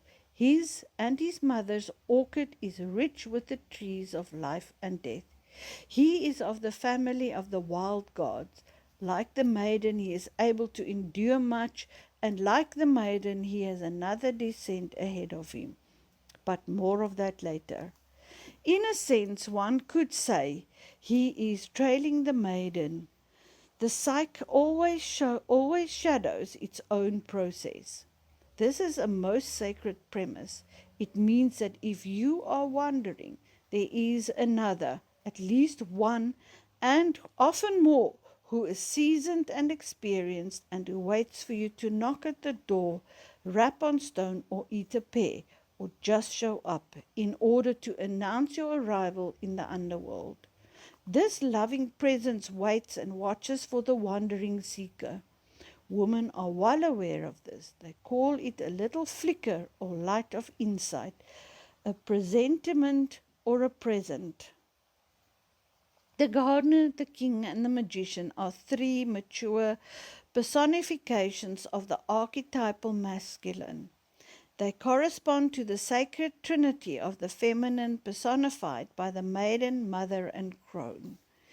In this story, the ancient triple goddess or the three goddesses in one are represented this way. The maiden is portrayed by the handless woman.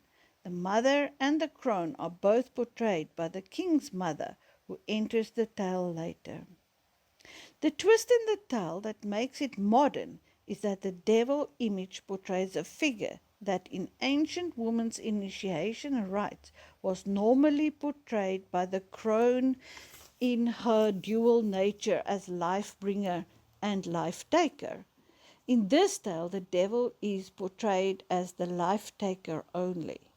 However, back in Misty time, it is a good bet that this sort of story originally presented the crone playing the part of the initiator, trouble causer, making things difficult for the sweet young heroine.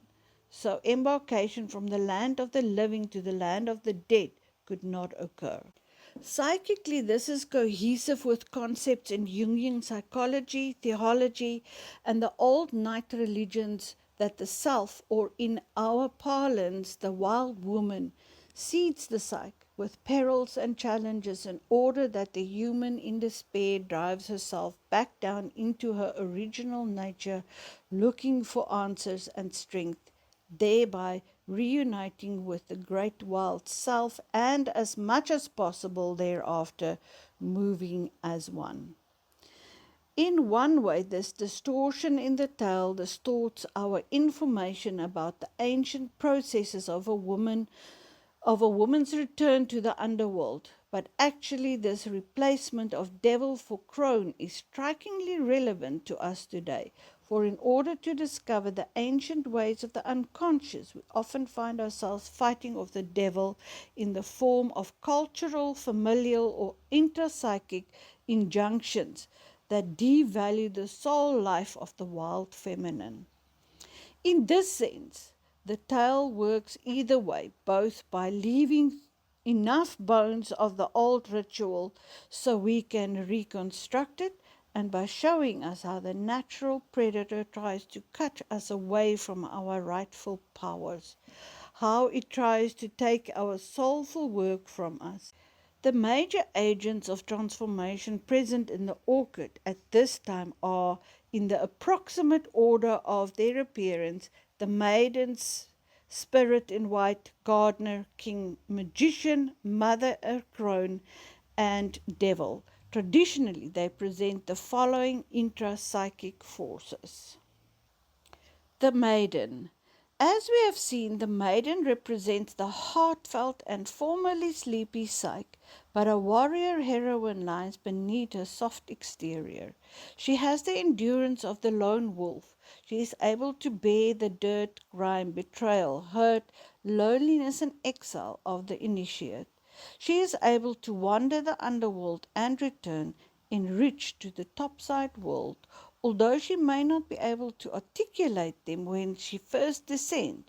She is following the instructions and directions of the old wild mother, wild woman. The spirit in white. Throughout legend and fairy tales, the spirit in white is the guide, the one who has an innate and gentle knowing, who is rather like a trailblazer for the woman's journey. Among some of the Mesemondok, this spirit was thought to be a piece of an old and precious shattered god that still invested itself in each human.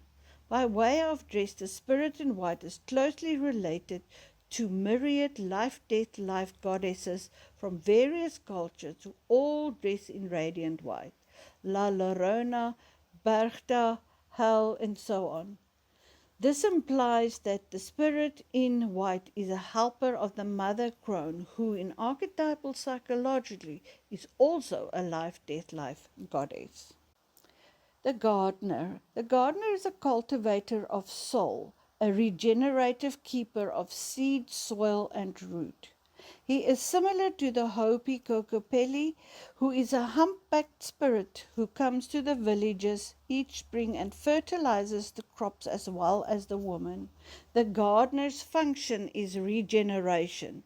The psyche of a woman must constantly sow, train, and harvest new energy in order to replace what is old and worn out.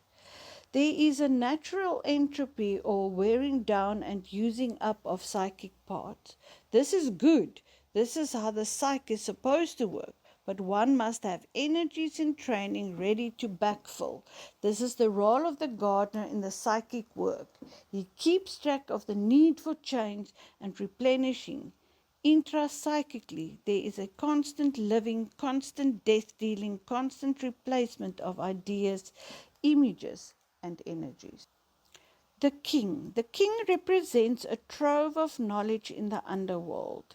He carries the ability to take inner knowing out into the world and put it into practice without mincing, muttering, or apologizing. The king is the son of the mother, Queen Crone. Like her and probably following her lead, he is involved in the mechanisms of vital process of the psyche, the failing, dying, and return of consciousness. Later in the story, when he wanders looking for his lost queen, he will undergo a kind of death that will transform him from a civilized king to a wild one. He will find his queen and so be reborn. In psychic terms, this means that the old central attitudes of the psyche will die as the psyche learns more. The old attitudes will be replaced by either new or renewed viewpoints concerning just about everything in a woman's life. In this sense, the king represents a renewal of the ruling attitudes and laws in a woman's psyche. The mage or magician whom the king brings with him to interpret what he sees represents the direct magic of a woman's power. Such things as the split-second recall, the thousand-league vision, the hearing over miles, the empathetic ability to see from behind anyone's eyes, human or animal, all these belong to the instinctual feminine. It is the magician who shares in these and also traditionally helps to maintain them and enact them in the outer world. Though the mage can be of either gender, here it is a powerful male figure similar to the stalwart brother in fairy tales who so loves his sister that he will do all to help her. The mage always has crossover potential. In dreams and in tales, he appears as a man as often as he shows up as a woman. He can be male, female, animal, or mineral, just as the crone, his female counterpart, can also affect her guises with ease.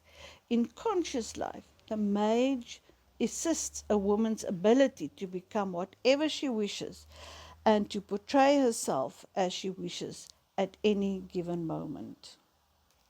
The Queen Mother Crone. The Queen Mother Crone in this tale is the king's mother. This figure represents many things, among them fecundity, the vast authority to see into the tricks of the predator, and the ability to soften curses. The word fecundity, which sounds like drum talk when said aloud, means more than fertile, it means pregnable. The way soil is pregnable. She is that black soil glittering with mica, black hairy roots, and all life that has gone before, broken down into a fragrant sludge of humus. The word fertility has behind it the sense of seeds, eggs, beings, ideas. Fecundity is the basal matter in which seeds are laid, prepared, warmed, incubated, saved. This is why the old mother is often called by her oldest names, Mother Dust, Mother Earth, Mam, and Ma, for she is the muck that makes ideas happen. The devil. In this story, the dual nature of the woman's soul, which both badgers, and heals her, has been replaced by a single figure, the devil. As we have noted before, this devil figure represents the natural predator of a woman's psyche, a contra naturam, an against nature aspect that opposes the development of psyche and attempts to kill off all soul. It is a force that is split off from its life-giving aspect. It is a force that must be Women Who Run with the Wolves by Clarissa Pinkola Estés. Chapter 14, Part 2, read by Toni Zimmerman. So here in this underworld orchid awaits the gathering together of those powerful parts of the psyche, both male and female. They form a conjunctio.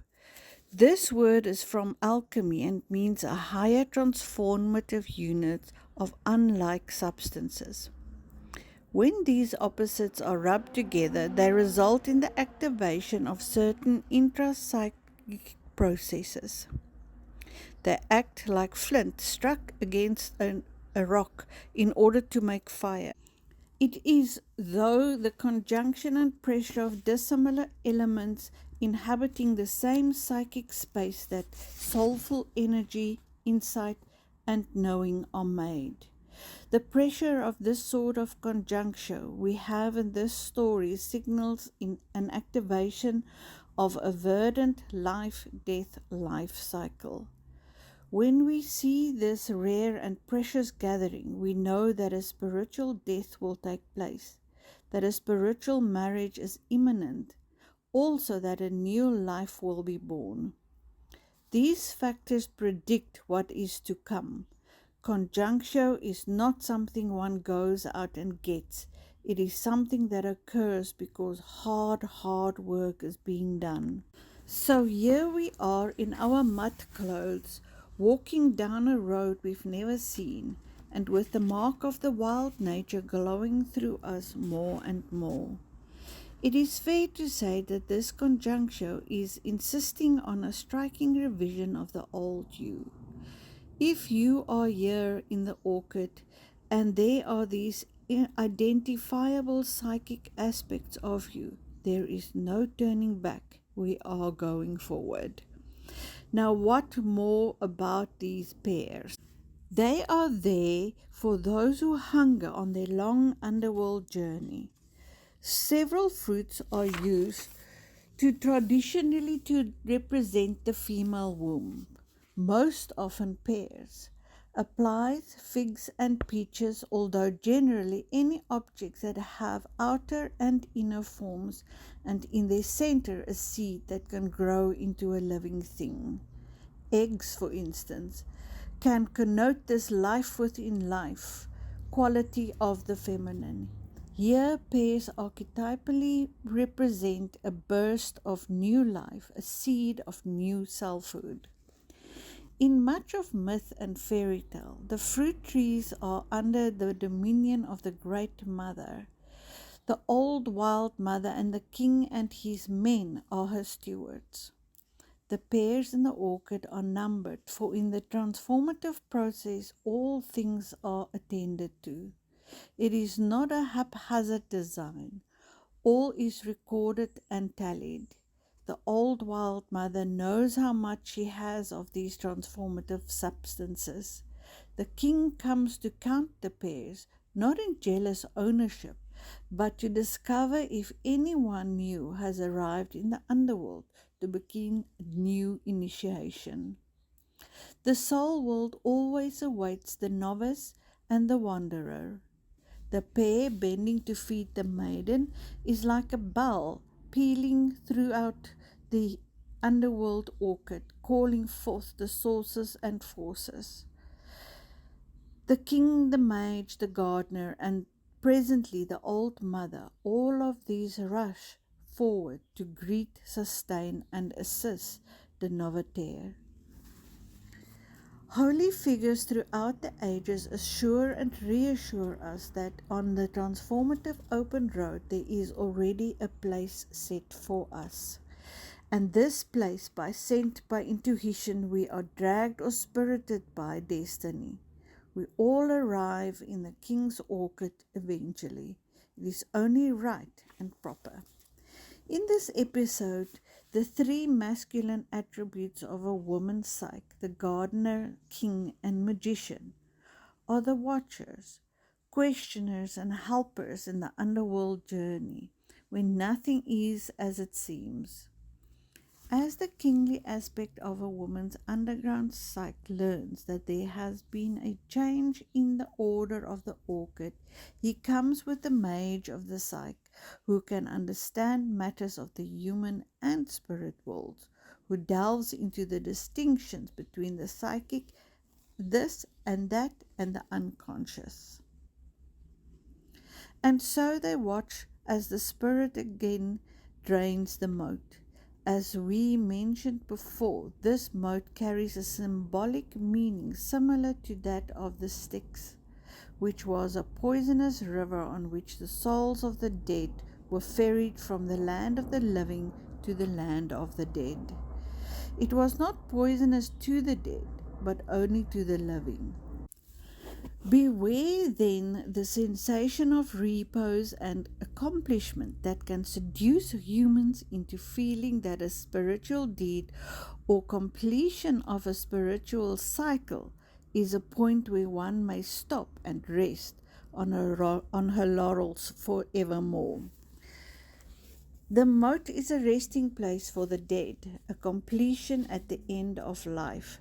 But the living woman cannot stay too long near it, else she becomes lethargic in the cycle of soul making. Through this circular river symbol, the moat, the tale warns us that this water is not just any water, but a certain kind. It is a boundary water, much like the circle the maiden drew around herself to keep the devil away. When one crosses into or through a circle, one is entering into or passing through to another state of being, another state of awareness or lack of one. Here the maiden is passing through the state of unconsciousness preserved for the dead. She is not to drink of this water or wade through it, but rather pass through its dry bed. Because a woman must pass through the land of the dead in a descent, sometimes she becomes confused and thinks she must die forever. But this is not so. The task is to pass through the land of the dead as a living creature, for that is how consciousness is made.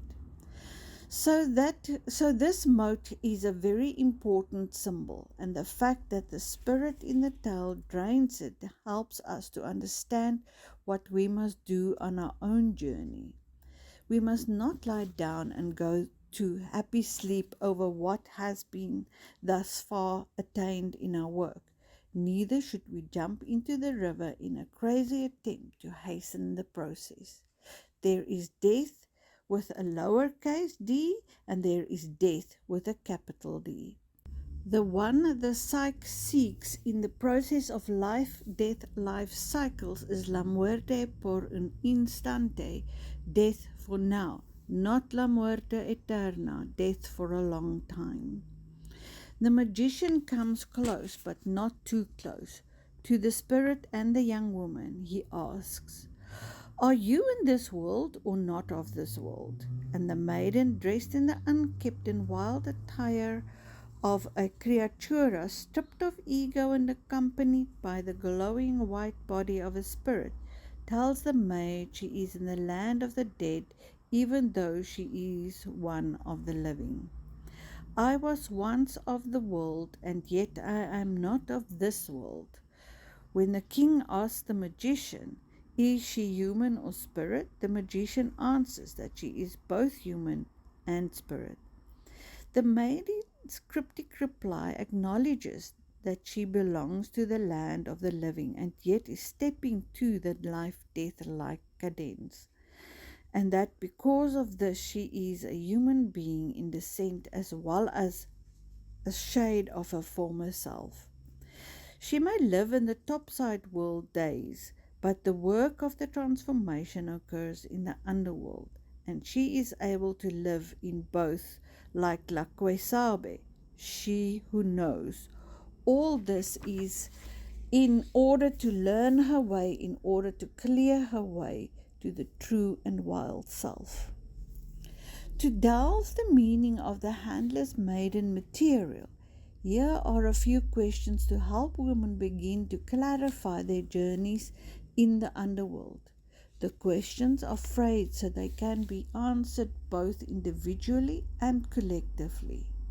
The asking of questions creates a luminous net that is woven as women talk among themselves, and they drop this net into their collective mind and raise it, filled with the glimmering, the streaming, the inert, the strangled, and the breathing forms of the inner lives of women for all to see and work with. In answering one question, other questions come, and to learn more, we answer those too. Here are some of the questions.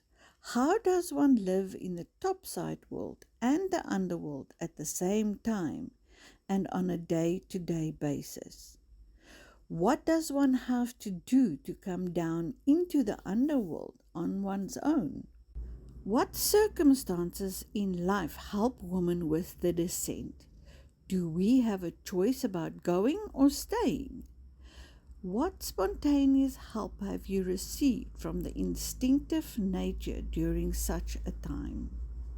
When women or men are in the state of dual citizenship, they sometimes make the mistake of thinking that to go away from the world, to leave the mundane life with its chores, its duties, that not only beckon but irritate beyond reason, that this is a sterling idea. But this is not the best way. For the outer world at these times is the only rope left around the ankle of the woman who is wandering, working, hanging upside down in the underworld. It is an excruciatingly important time when the mundane must play its proper role in exerting an otherworldly tension and balance that helps lead to a good end. And so we wander on our way, asking ourselves, if truth be known, muttering to ourselves, really, am I of this world or the other? And answering, I am of both. And we remind ourselves of this as we go along. A woman in such a process must be of both worlds. It is the wandering in such a manner that helps to wring out every last bit of resistance, every last possibility of hubris, to flatten every last objection we might think up. For wandering this way is tiring. But this special kind of fatigue causes us to finally surrender ego fears and ambitions and just follow what comes. As a result, our understanding of our time in the underground forests will be deep and complete. In the tale, the second pair bends to feed the maiden, and since this king is the son of the old wild woman mother, and since the orchid belongs to her, the young maiden in fact tastes the fruit of the secrets of life and death. As the fruit is a primal image of cycles of flowering, growing, ripening, and receding, eating it internalizes in the initiate a psychic clock or timepiece that knows the life patterns, and that forever after times when it is time to let one thing die and then turn to the birthing of another. In what manner do we find this pair? We immerse ourselves in the mysteries of the feminine, the cycles of the earth, of insects, animals, birds, trees, flowers, the seasons, the flow of rivers and their water levels, the shagging and the thinning coats of animals as they live through the seasons, the cycles of opacity and sheerness in our own individualization process, our cycles of need and waning in sexuality, religiosity, ascent and descent. To eat the pear means to feed our deep creative hunger, to write, paint, sculpt, weave, to say our piece, to stand up for, put forward hopes and ideas and creation, the likes of which the world has never seen before.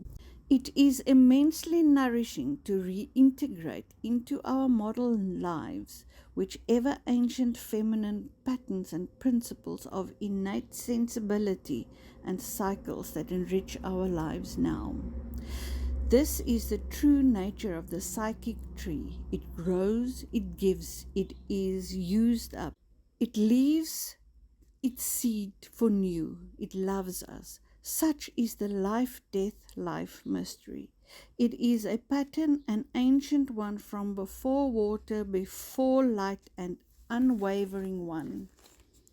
Once we learn these cycles and their symbolic representations, be they of pear, of tree, of orchid, of stages and ages of a woman's life, we can count on them to repeat themselves over and over again, in the same cycle and in the same manner.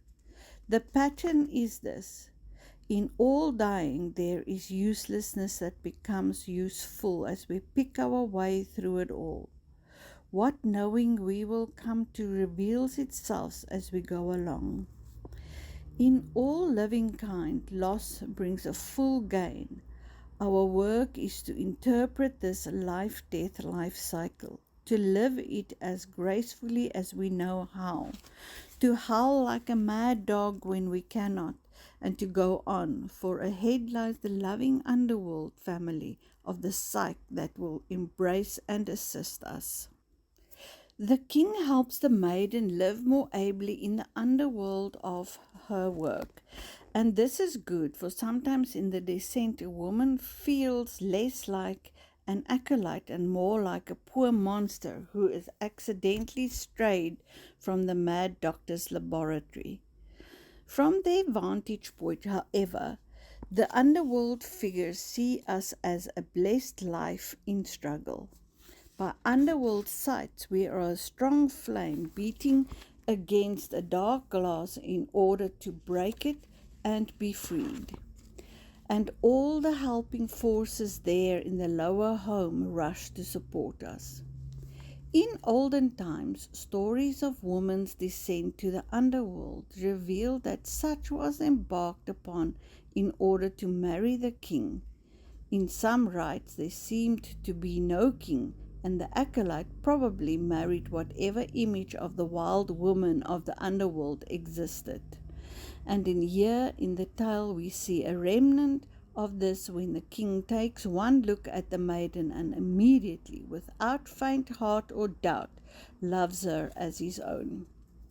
He recognizes her as his own, not in spite of her handless, wildish, wandering state, but because of it. The theme of being so without and yet so sustained continues, even though we wander about in an unwashed, forlorn, semi-blinded and handless state. A great force from the self can love us and holds us to its heart.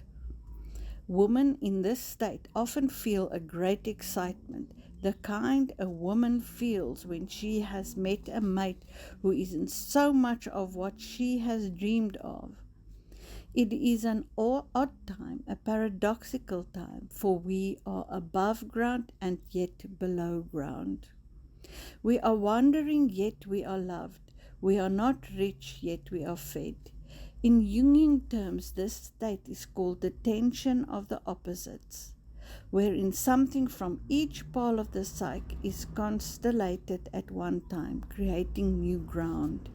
In Freudian psychology is called a bifurcation, wherein the essential disposition and attitude of the psyche is divided into two polarities, black and white, good and bad.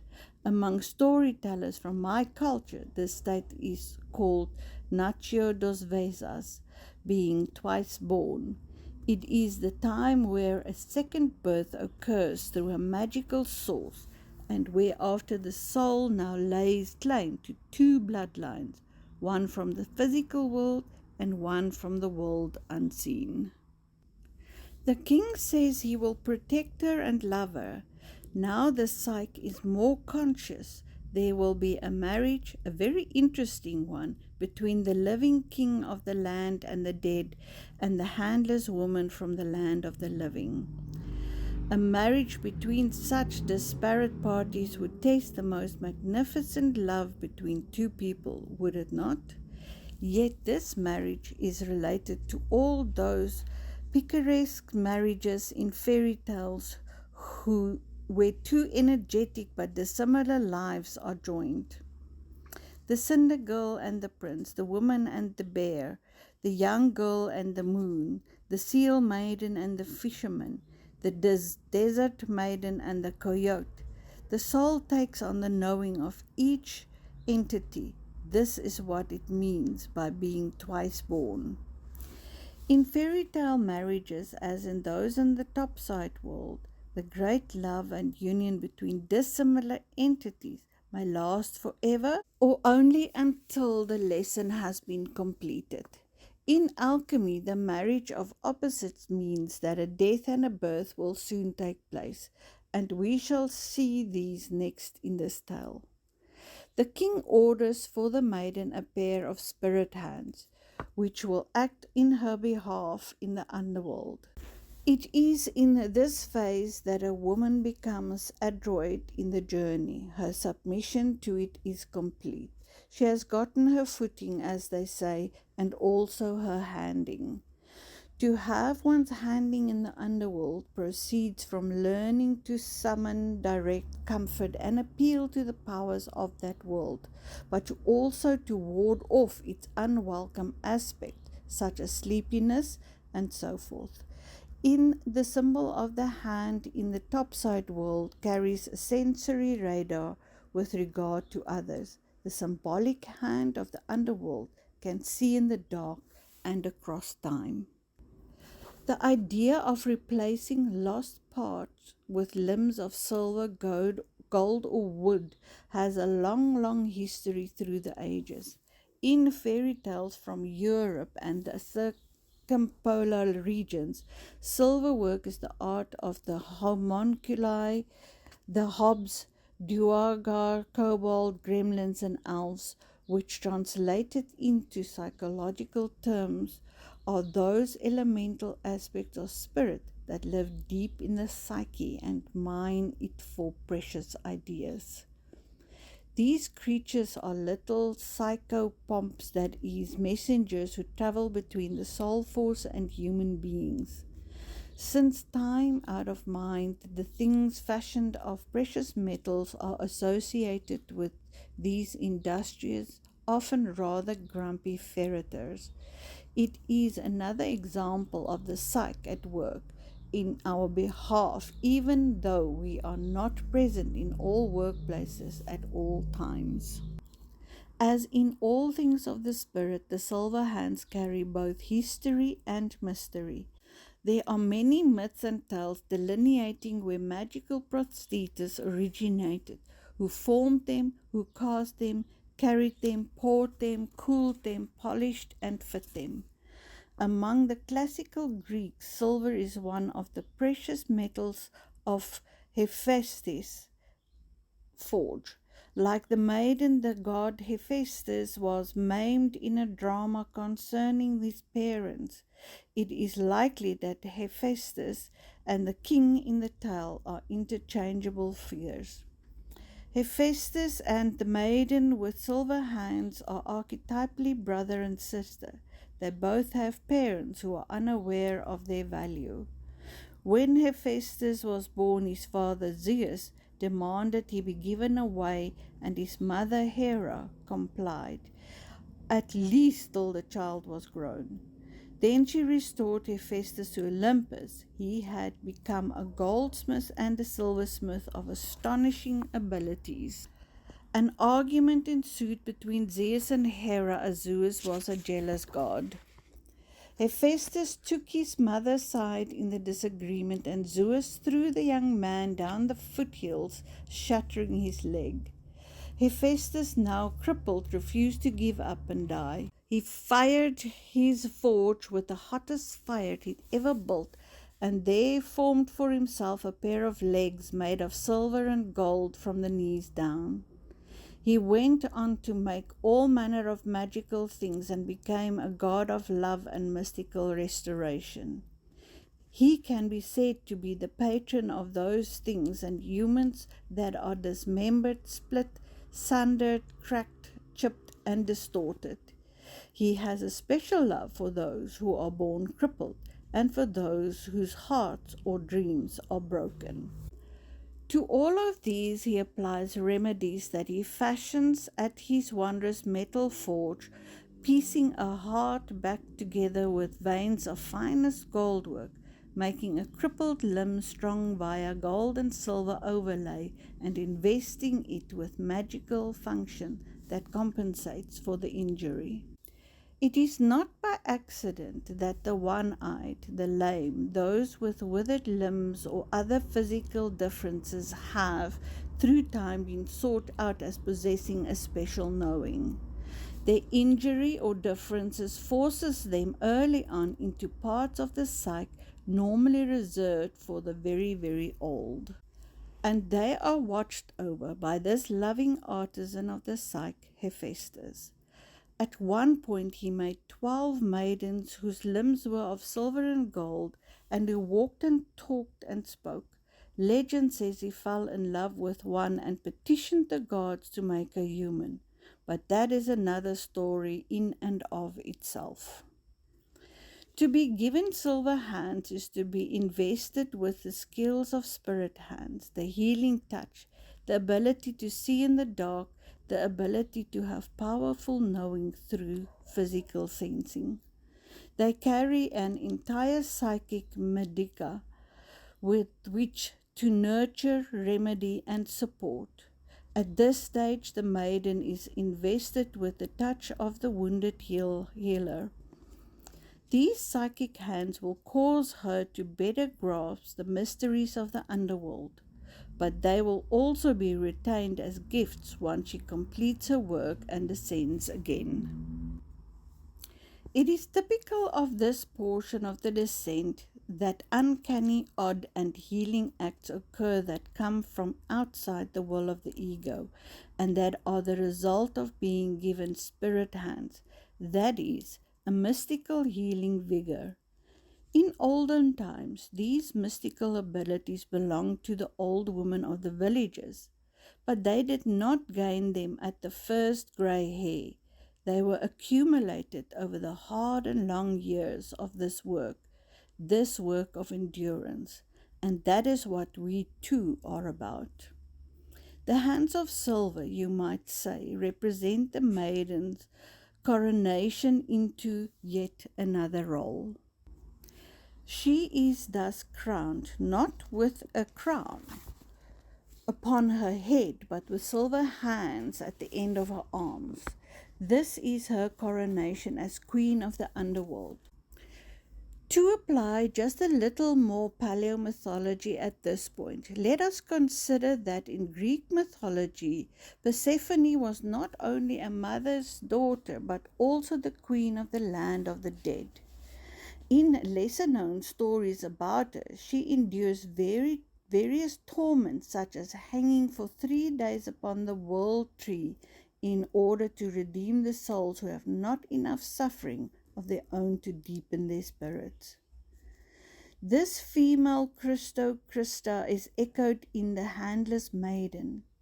The parallel is further amplified by the fact that Elysium, where Persephone lived in the underworld, means apple land, Elysia being a pre-Gallic word for sorb, apple, and the Ithurian Avalon also meaning the same.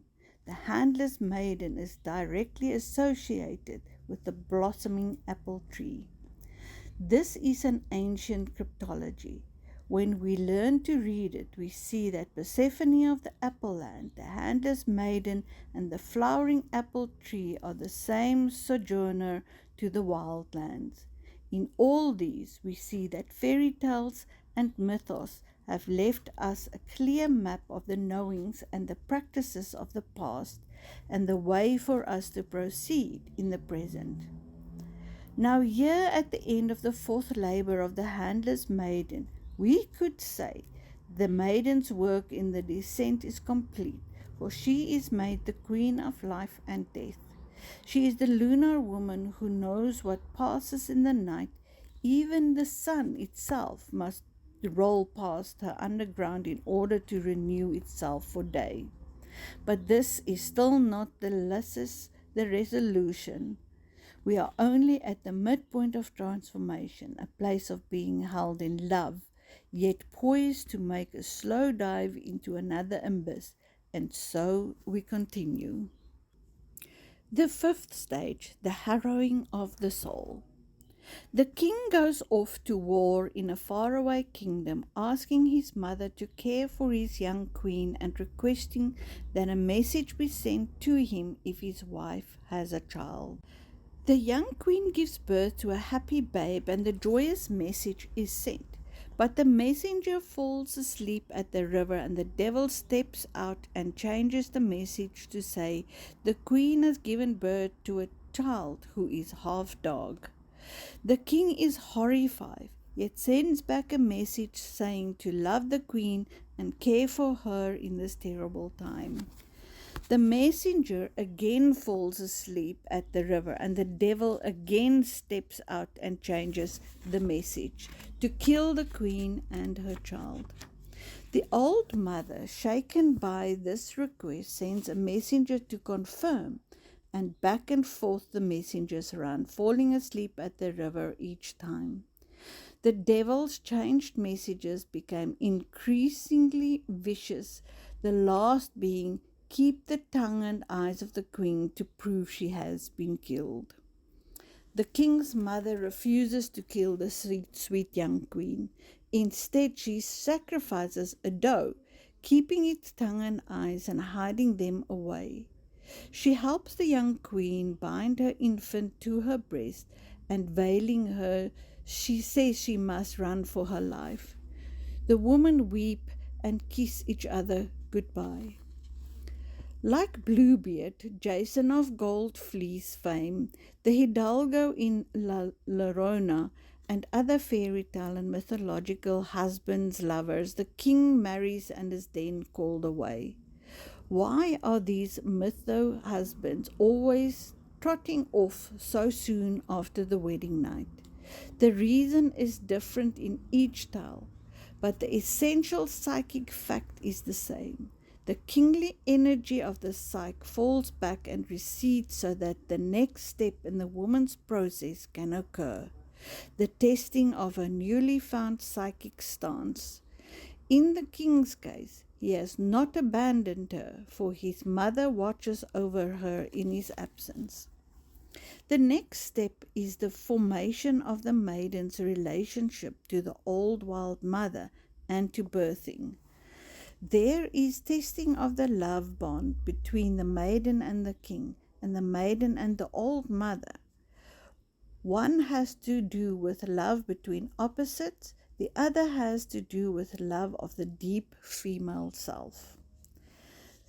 The departure of the king is a universal leitmotif in fairy tales when we feel not a withdrawal of support but a lessening of the nearness of that support. We can be sure that a testing period is about to begin.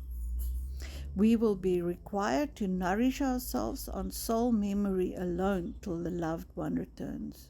Then our night dreams, particularly the most striking, penetrating ones, are the only love we shall have for a long time.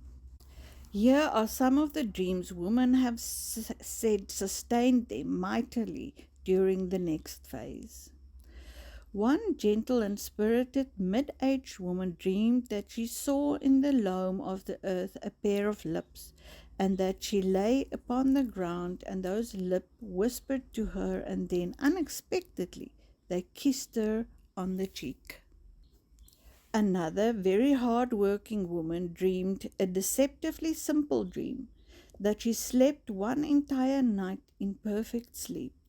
When she awakened from the dream, she said she felt rested to perfection, that not a muscle bundle, not a nerve, not a cell was out of place anywhere within her entire system.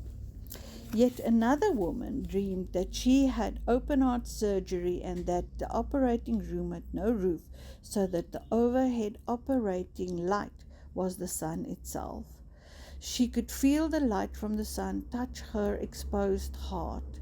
She heard the surgeon say no further surgery was necessary. Dreams like these are experiences of the wild feminine nature and of the one who illumes all. Emotionally and often physically profound, they are feeling states that are like a food cache. We can draw from them when spiritual sustenance is spare.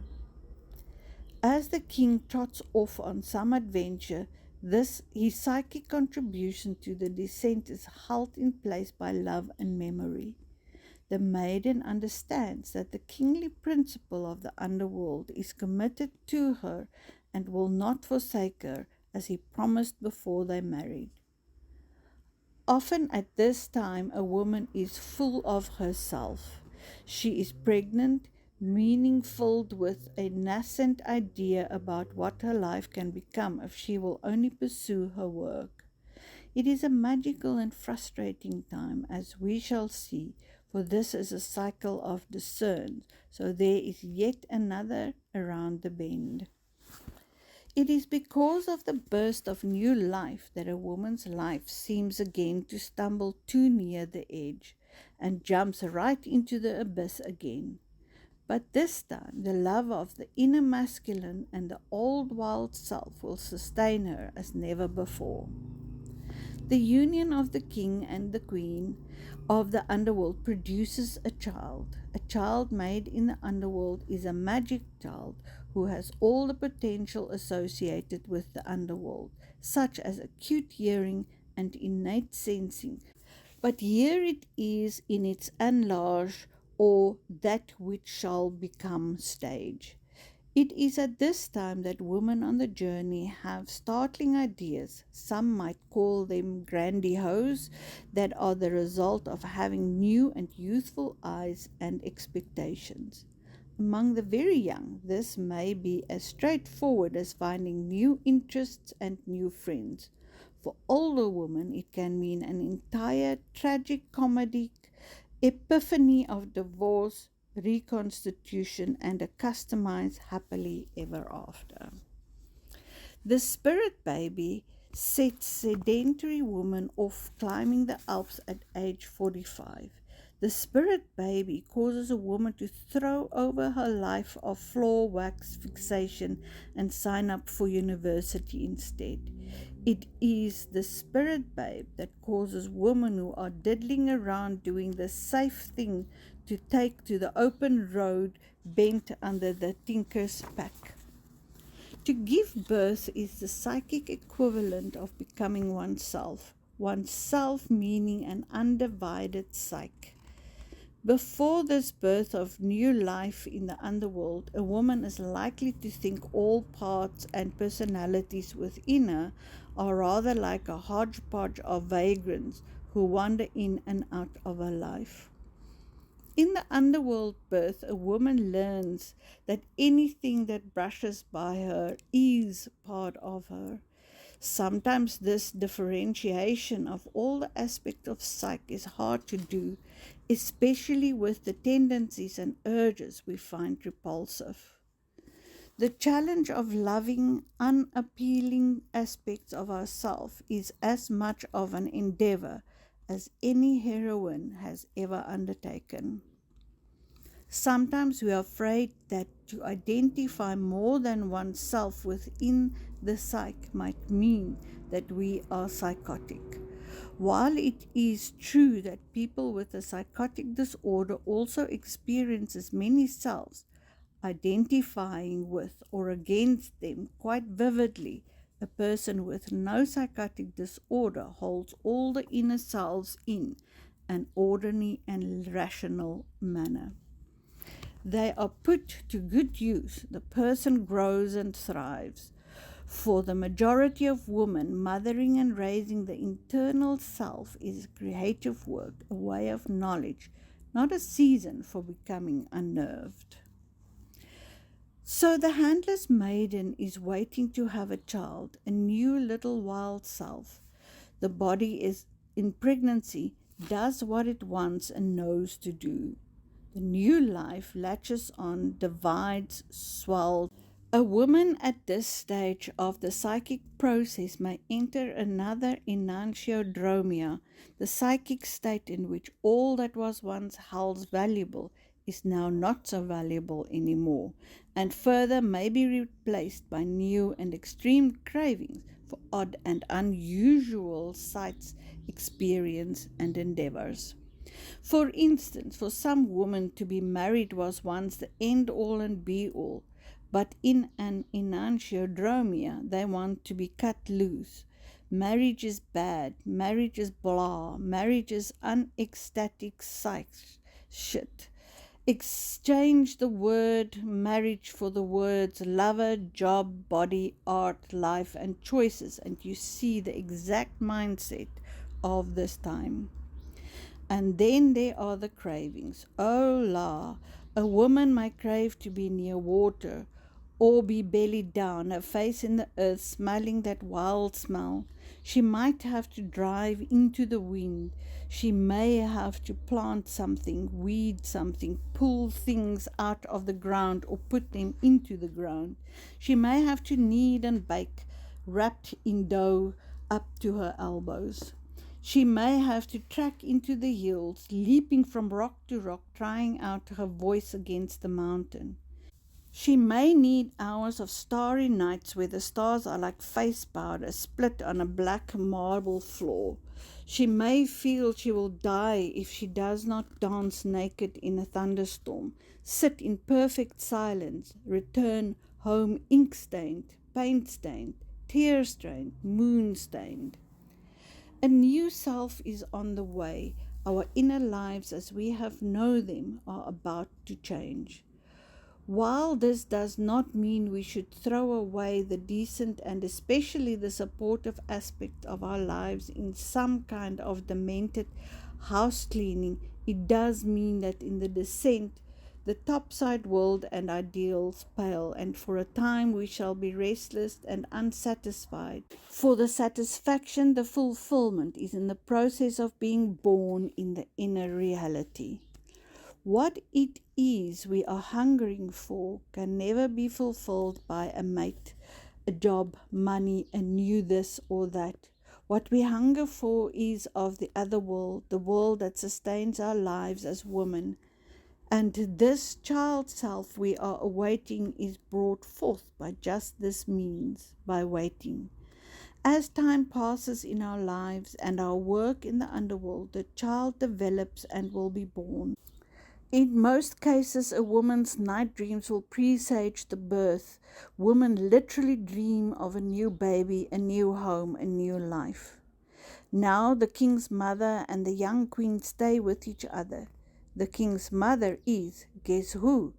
Old Lakoisabe. She knows the ways of it all. The queen mother represents both a Demeter-like mothering and a Hecate-like coronation of the unconscious of woman.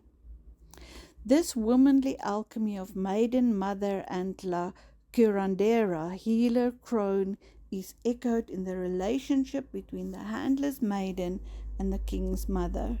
They are a similar psychic equation.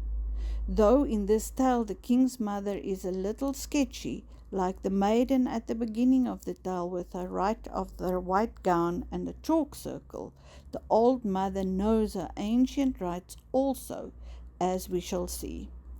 Once the child self is born, the old queen mother sends a message about the young queen's infant to the king. The messenger seems normal enough, but as he nears a stream of water, he becomes more and more sleepy, falls asleep, and the devil jumps out. This is a clue that tells us there will again be a challenge to the psyche during its next labor in the underworld. In Greek mythos in the underworld, there is a river called Lethe. and to drink of its water causes one to forget all things said and done. Psychologically, this means to fall asleep to one's actual life. The runner, who is supposed to enable communication between these two main components of the new psyche, cannot yet hold its own against the destructive, seductive force in the psyche. The communicating function of the psyche becomes sleepy, lies down, falls asleep, and forgets. So, guess who is always out and about? Why, the old tracker of maidens, the hungry devil. By the word devil in the story, we see how this story was overlaid by more recent religious material. In the story, the messengers, dream, and the sleep that causes forgetfulness reveal that the old religion is right underneath the storyline, just the next layer down. This has been the archetypal pattern of descent since the beginning of time, and we too follow this timeless system. Likewise, we have a history of terrible chores behind us. We have seen death's steamy breath. We have braved the clutching forest, the marching trees, the roots that trip, the fog that blinds. We are psychic heroines with a valise full of medals, and who can blame us now? We want to rest. We deserve to rest, for we have been through a lot, and so we lie down next to a lovely stream. The sacred process is not forgotten, just, well, we would like to take a break, just for a while, just going to close our eyes for a minute. And before we know it, the devil hops in on all 4 feet and changes the message meant to convey love and celebration into one meant to disgust. The devil represents the psychic aggravation that bedevils us as it sneers. Have you gone back to your old ways of innocence and naivete now that you are loved? Now that you gave birth? Do you think being tested is all over, you foolish woman? And because we are near death, we snore on. This is the error all women make, not once but many times. We forget to remember the devil. The message is changed from a triumph, the queen has given birth to a beautiful child, to a slur, the queen has given birth to a half dog. In a similar version of the story, the changed message is even more explicit. The queen has given birth to a half dog, for she has copulated with the beasts in the forest. This half dog image in the story is not an accident, but in fact a glorious fragment of the old goddess-centered religions of Europe across to Asia. During those times, people worshipped a triple-headed goddess. The triple-headed goddess are represented in various systems by Hecate, the Baba Yaga, Mother Holly, Berchta, Artemis, and others. Each appeared as or had close association with these animals. In the older religions, these and other powerful and wild female deities carried the female initiation traditions and taught women all the stages of a woman's life, from maiden through mother through crone. Giving birth to a half-dog is a skewed degradation of the ancient wild goddess whose instinctual natures were considered holy. The newer religion attempted to pollute the sacred meanings of the triple goddesses by insisting that the holy ones bred with animals and encouraged their followers to do likewise. It was at this point that the archetype of the wild woman was pushed down and entombed far, far underground, and the wildish in woman began to not only dwindle, but had to be spoken about in whispers and in secret places. In many cases, women who loved the old wild mother had to guard their lives carefully. Finally, the knowing came through only in fairy tales, folklore, trance states, and the night dreams, and thank the goddess for that. While in Bluebeard we learned about the natural predator as one who cut off women's ideas, feelings, and actions, here in the Handlers Maiden we study a far more subtle but immensely powerful aspect of the predator, one we must face in our psyches and more on a daily basis in our own outer society. The Handlers Maiden reveals how the predator has the ability to twist human perceptions and the vital comprehensions we need to develop moral dignity, visionary scope, and responsive action in our lives and in the world. In Bluebeard, the predator lets no one live. In Handlers Maiden, the devil allows life, but attempts to prevent a woman's reconnection with the deep knowledge of the instinctual nature that contains an automatic rightness of perception and action. So when the devil changes the message in the tale, it can be considered in one sense a true record of an actual historical event, one that is particularly relevant to modern women in their psychic work of descent and awareness.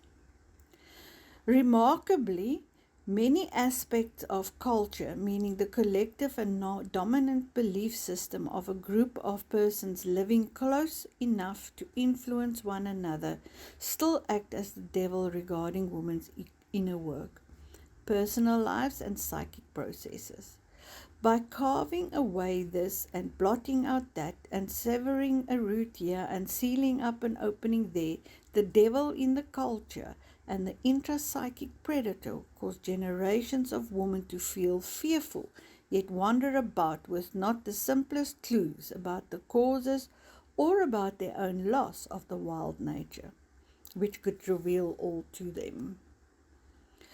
While it is true that the predator has a taste for prey that is in some way soul hungry, soul lonely, and in some other way disempowered, fairy tales show us that the predator is drawn also to consciousness, reform, release, and new freedom. As soon as it becomes aware of such, it is on the spot. Myriad storylines point out the predator, those in this work as well as fairy tales such as Cap of Rushes and All Fur, and continuing with the mythos about the Greek Andromeda and the Azteca Malinche. The devices used are denigration of the protagonist's purpose, disparaging language used to describe the prey, blind judgments, proscriptions, and unwarranted punishments. These are the means by which the predator changes the life-giving messages between soul and spirit into depth-dealing messages that cut our hearts, cause shame, and even more importantly, inhibit us from taking the rightful action. At the cultural level, we can give many examples of how the predators shape ideas and feelings in order to steal women's light. One of the most striking examples of loss of natural perception is in the generations of women whose mothers broke the tradition of teaching, preparing, and welcoming their daughters into the most basic and physical aspect of being woman, menstruation. In our culture, but also in many cultures, the devil changed the message so that first blood and all subsequent cycles of blood became surrounded with humiliation rather than wonder. This caused millions of young women to lose their inheritance of the miraculous body and instead to fear that they were dying, diseased, or being punished by God. The culture and the individuals within the culture picked up the devil's twisted message without examining it and passed it on with much effect, thus turning a woman's time of heightened sensation emotionally and sexually into a time of shame and punishment. As we can see from the story, when the predator invades a culture, be it the psyche or a society, the various aspects or individuals of that culture have to use cunning insight, read between the lines, hold their own place so as not to be swept away by the outrageous but exciting claims of the predator. When there is too much predator and not enough wild soul, the economic, social, emotional, and religious structure of the culture gradually begin to distort the most soulful resources, both in spirit and in the outer world.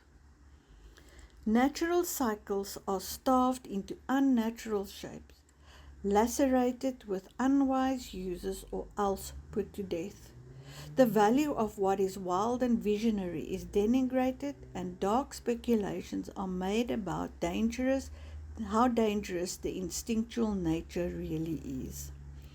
Thus, stripped of authentic sanctity and meaning, destructive and painful means and methods are rationalized as superior. However, no matter how much the devil lies and tries to change the beautiful messages about a woman's real life to mean-spirited, jealous, and life-draining ones, the king's mother truly sees what is occurring and refuses to sacrifice her daughter. In modern terms, she would not muffle her daughter, would not warn her against speaking her truth, would not encourage her to pretend to be less in order to manipulate more. This wild mother figure from the underworld risks the retribution to follow what she knows to be the wisest course. She outsmarts the predator instead of colluding. She does not give in. She knows what is integral, knows what will help a woman thrive, knows a predator when she sees one, knows what to do about it. Even when pressured by the most distorted cultural or psychic messages, even with a predator loose in the culture or in the personal side, we can all still hear her original wild instructions and follow them.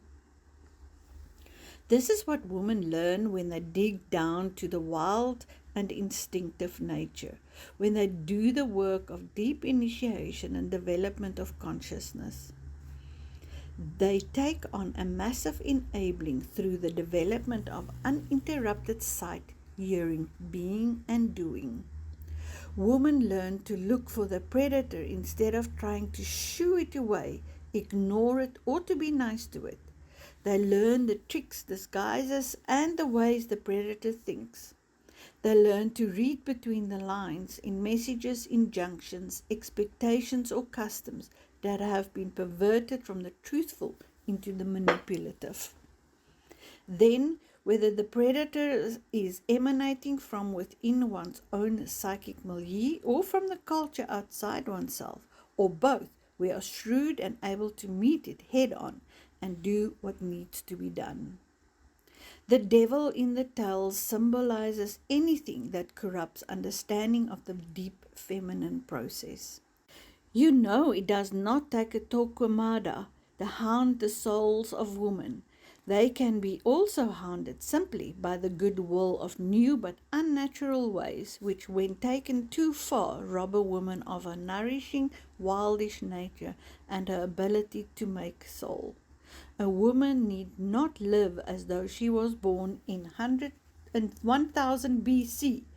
Nevertheless, the old knowing is universal knowing, eternal and immortal learning, which will be as relevant 5,000 years from now as it is today and as it was 5,000 years ago. It is archetypal knowing, and that kind of knowledge is timeless. It is a good idea to remember that the predator is timeless also. In another sense entirely, the switcher of messages, being an innate and contrary force that exists in the psyche and in the world, naturally opposes the new child self. Yet paradoxically, because we must respond to fight it or balance it, the battle itself strengthens us immeasurably. In our own personal psychic work, we receive switched messages from the devil constantly. I am good, I am not so good. My work is deep work, my work is silly. I am making a difference, I am not getting anywhere. I am brave, I am a coward.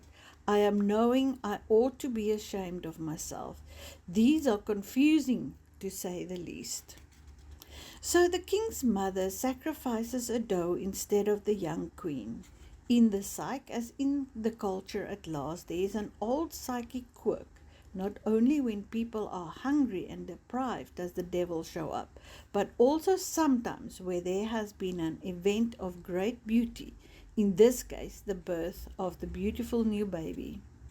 Again, the predator is always attracted to light and what is more light than new life. However, there are other dissemblers within the psyche that also attempt to demean or tarnish the new.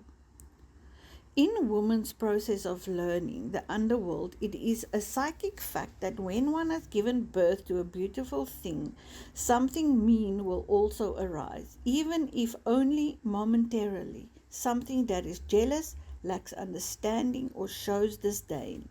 The new child will be called down, called ugly, and condemned by one or more persistent antagonists.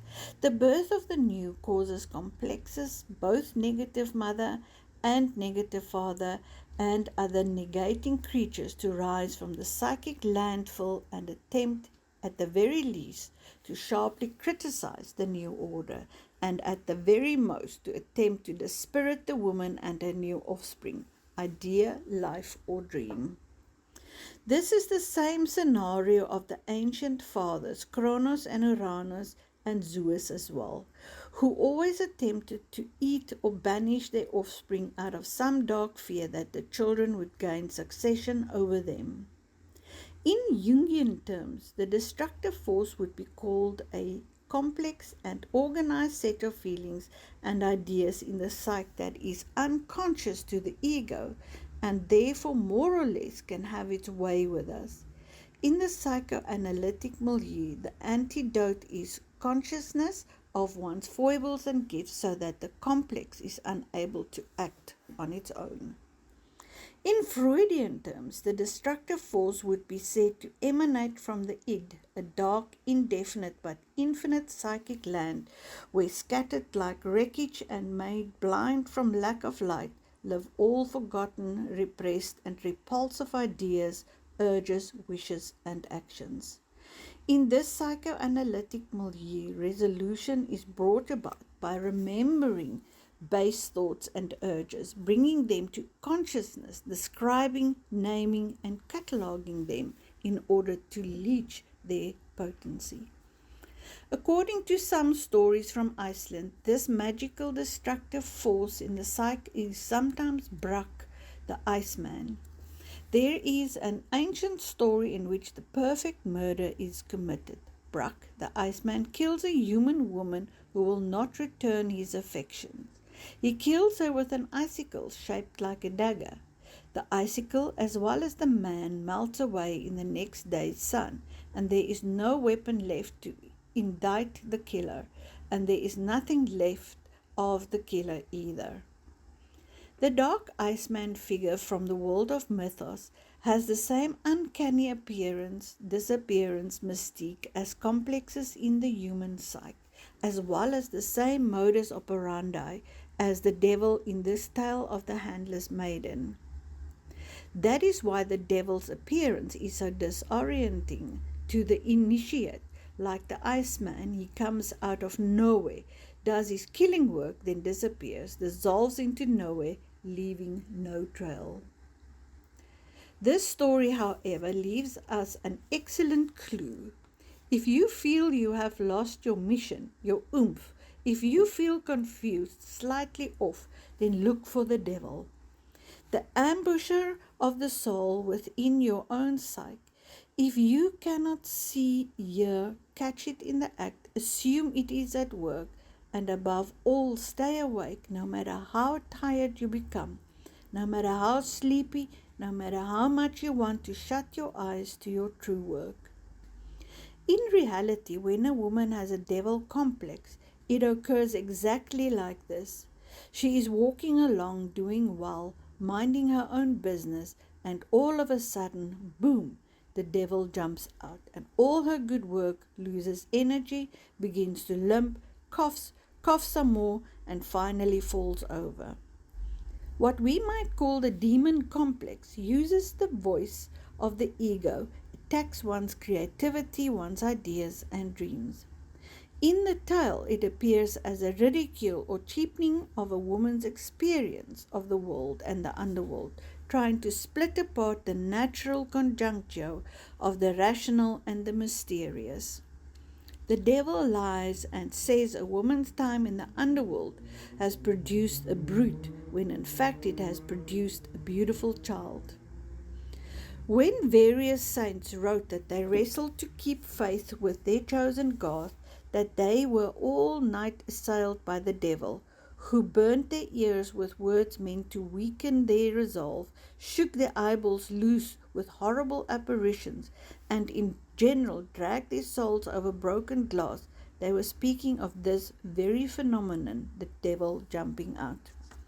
The psychic ambush is meant to loosen your faith not only in yourself but in the very careful and delicate work you are doing in the unconscious. It takes goodly amounts of faith to continue at this time, but we must and we do.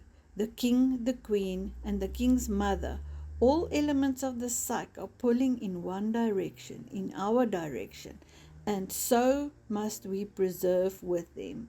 At this point, it is work moving into the home stretch. It would be so wasteful and even more painful to abandon it now. The king of our psyches has a stalwartness. He will not kill over at the first blow. He will not shrivel up with hatred and retribution as the devil hopes. The king who loves his wife so is shocked at this skewed message, but send a message back saying to care for the queen and their child in his absence. This is the test of our inner certainty. Can two forces remain connected even if one or the other is held out as abominable and despicable? Can one stand by the other no matter what? Can union continue even when seeds of doubt are strenuously being planted?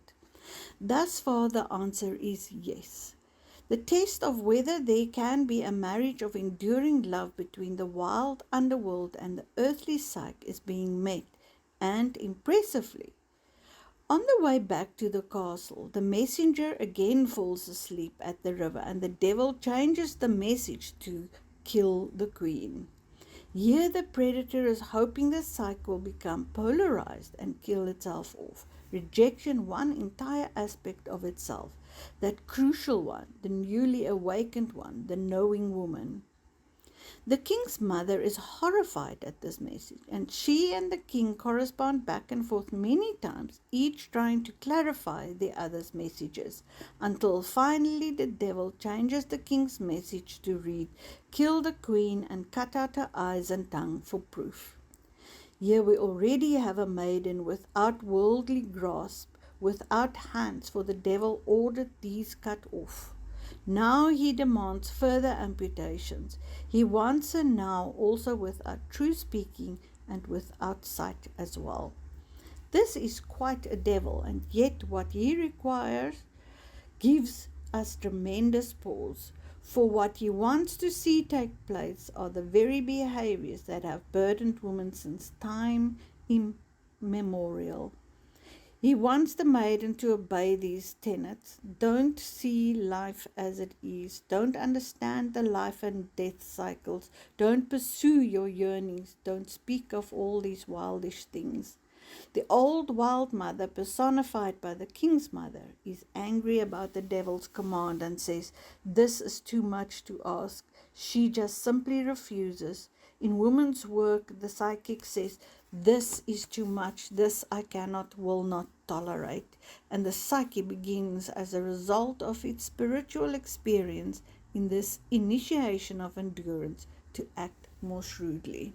The old wild mother could have gathered up her skirts, saddled a brace of horses, and charged far afield to find her son and determine what possession had overtaken him that he would wish to murder his lovely queen and his firstborn child. But she does not. Instead, in time-honored fashion, she sends the young initiate off to yet another symbolic initiation site, the woods. In some rites, the initiatory site was in a cave or under a mountain, but in the underworld, where tree symbolism abounds, it is most often a forest. Understand what this signifies. Sending the maiden off to another initiatory site would have been the natural course of events anyway, even had not the devil jumped out and changed the messages. In the descent, there are several sites of initiation, one follow upon the other, all having their own lessons and comforts. The devil, you might say, practically ensures that we will feel an urgency to get up and high on the next one. Remember, there is a natural time after childbearing when a woman is considered to be of the underworld. She is dusted with its dust, watered by its water, having seen into the mystery of life and death, pain and joy during her labor. So for a time she is not here, but rather still there. It takes time to re-emerge. The maiden is like a postpartum woman. She rises from the underworld birthing chair where she has given birth to new ideas, a new life view. Now she is veiled, her babe is given to breast, and she goes on. In the Grimm brothers' version of the Handlers Maiden, the newborn child is male and is called sorrowful. But in the goddess religions, the spiritual child born from the woman's venture with the king of the underworld is called joy. Here another sash from the old religion trails across the ground. Following the birth of the maiden's new self, the king's mother sends the young queen off to a long initiation that, as we shall see, will teach her the definitive cycles of a woman's life. The old wild mother gives the maiden a dual blessing. She binds the infant to the maiden's milk-full breast so that the child's self can be nourished no matter what happens next. Then, in the tradition of the old goddess cults, she wraps the maiden in veils, thus bringing the main apparel a goddess wears when traveling on sacred pilgrimage, when she wishes not to be recognized or diverted from her intention.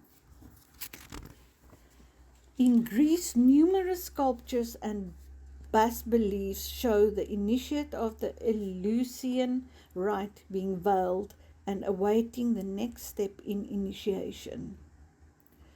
What is the symbol of veiling? It marks the difference between hiding and disguising. This symbol is about keeping private, keeping to oneself, not giving one's mysterious nature away.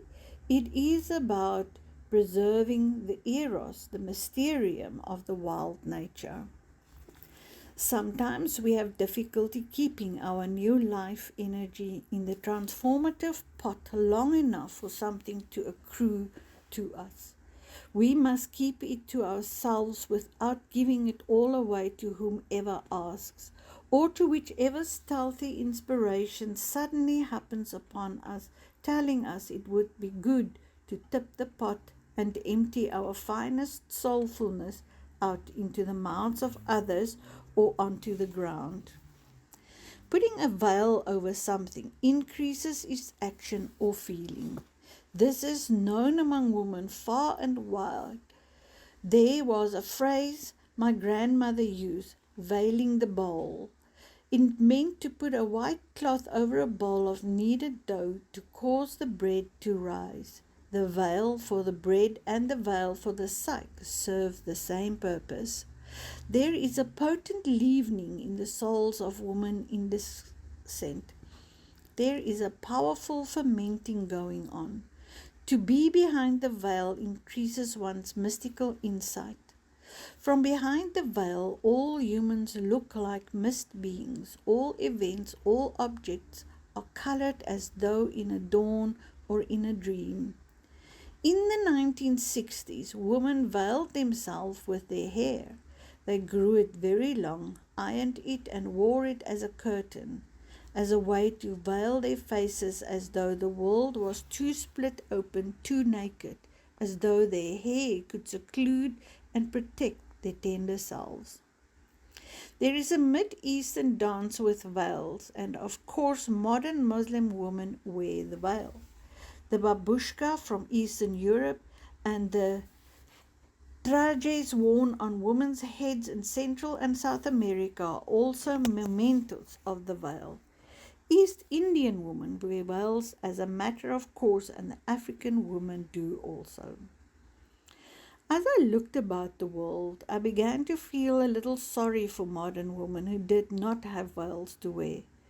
For to be free woman and use a veil at will is to hold the power of the mysterious woman. To behold such a woman veiled is a powerful experience. I once saw a sight that has held me in the thrall of the veil for life. My cousin Ava, preparing for her night wedding.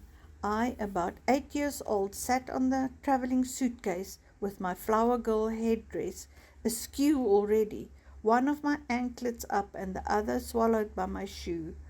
First she put on a long white satin gown with 40 small satin-covered buttons down the back, and then the long white satin gloves with 10 satin-covered buttons each. She drew the floor-length veil down over her lovely face and shoulders. My Aunt Therese fluffed the veil all out, muttering to God to make it perfect. My uncle Sebastian stopped in the doorway aghast, for Ava was no longer a mortal. She was a goddess. Behind the veil her eyes seemed silvery, her hair starry somehow, her mouth looked like a red flower. She was of only herself, contained and powerful, and just out of reach in a right kind of way. Some say the hymen is the veil, others that illusions is the veil, and none are right.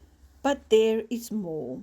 Ironically, though the veil has been used to hide one's beauty from the concupiscence of others, it is also femme fatale equipment.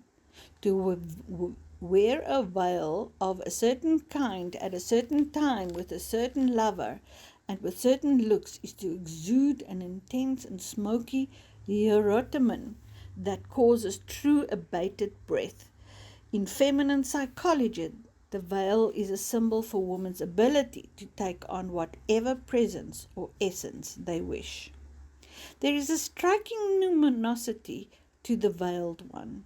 She inspires such awe that all those she encounters stop in their tracks, so struck with reverence for her apparition that they must leave her alone.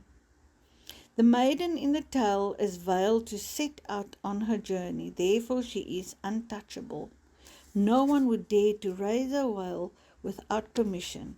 After all the invasiveness of the devil, once again she is protected. Women undergo this transformation also.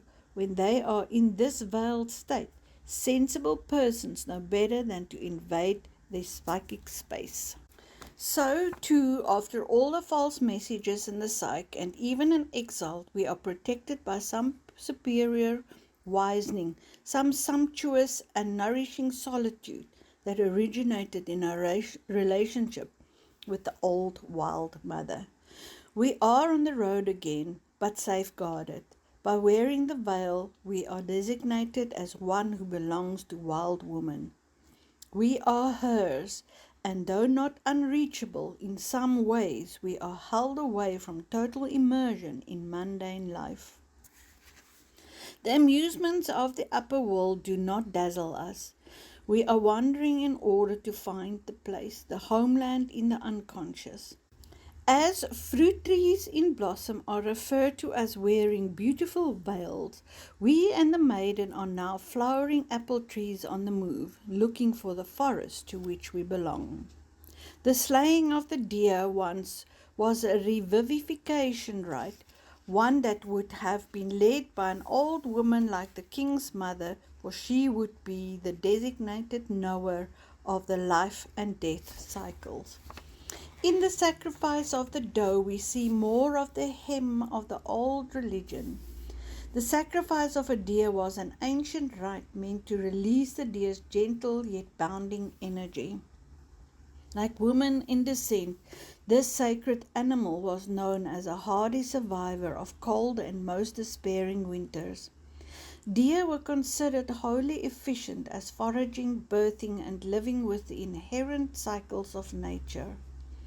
It is likely that the participants of such a ritual belonged to a clan, and that the idea of the sacrifice was to teach initiates about death, as well as to infuse them with the qualities of the wild creature itself. Here and again is the sacrifice, the double rubedo, blood sacrifice, in fact. First, there is the sacrifice of the deer, the animal sacred to the ancient wild woman bloodline. In ancient rite, to kill a deer out of cycle was to violate the old wild mother. The killing of creatures is dangerous work, for various kind and helpful entities travel in the guise of animals. Killing one out of cycle was thought to endanger the delicate balances of nature and to cause retribution of mythic proportions. But the larger point is that the sacrifice was one of a mother creature, a doe, which represented the female body of knowing. Then, by consuming the flesh of that creature and by the wearing of its pelt for warmth and in order to show clan membership, one became that creature. This was a sacred ritual since time and beyond, to keep the eyes, ears, snout, horns, and various viscera was to have the power symbolized by their various functions: far-seeing, sensing from afar, swift motion, hardy body, the timber to summon one's own kind, and so forth. The second rubedo transpires when the maiden is separated from both the good old mother and the king. This is a period when we are charged to remember to persist in spiritual nourishment even though we are separated from those forces that have sustained us in the past. We cannot stay in the ecstasy of perfect union forever. For most of us, it is not our path to do so. Our work is rather to be weaned at some point from these most exciting forces, yet to remain in conscious connection to them and to proceed to the next task. It is a fact that we can become fixated on a particularly lovely aspect of psychic union and attempt to stay there forever, sucking at the sacred tit. This does not mean nurture is destructive. Quite the contrary, nurture is absolutely essential to the journey and in substantial amounts. In fact, if it is not present in adequate amounts, the seeker will lose energy, fall into depression, and fade to a whisper. But if we stay at a favorite place in the psyche, such as only in beauty, only in rapture, individuation slows to a slog. The naked truth is that those sacred forces we find within our own psyches someday must be left at least temporarily so that the next stage of the process can occur. As in the tale where the two women tearfully bid each other goodbye, we must say goodbye to precious internal forces that have helped immeasurably. Then, with our new child self held to our heart and breast, we step onto the road.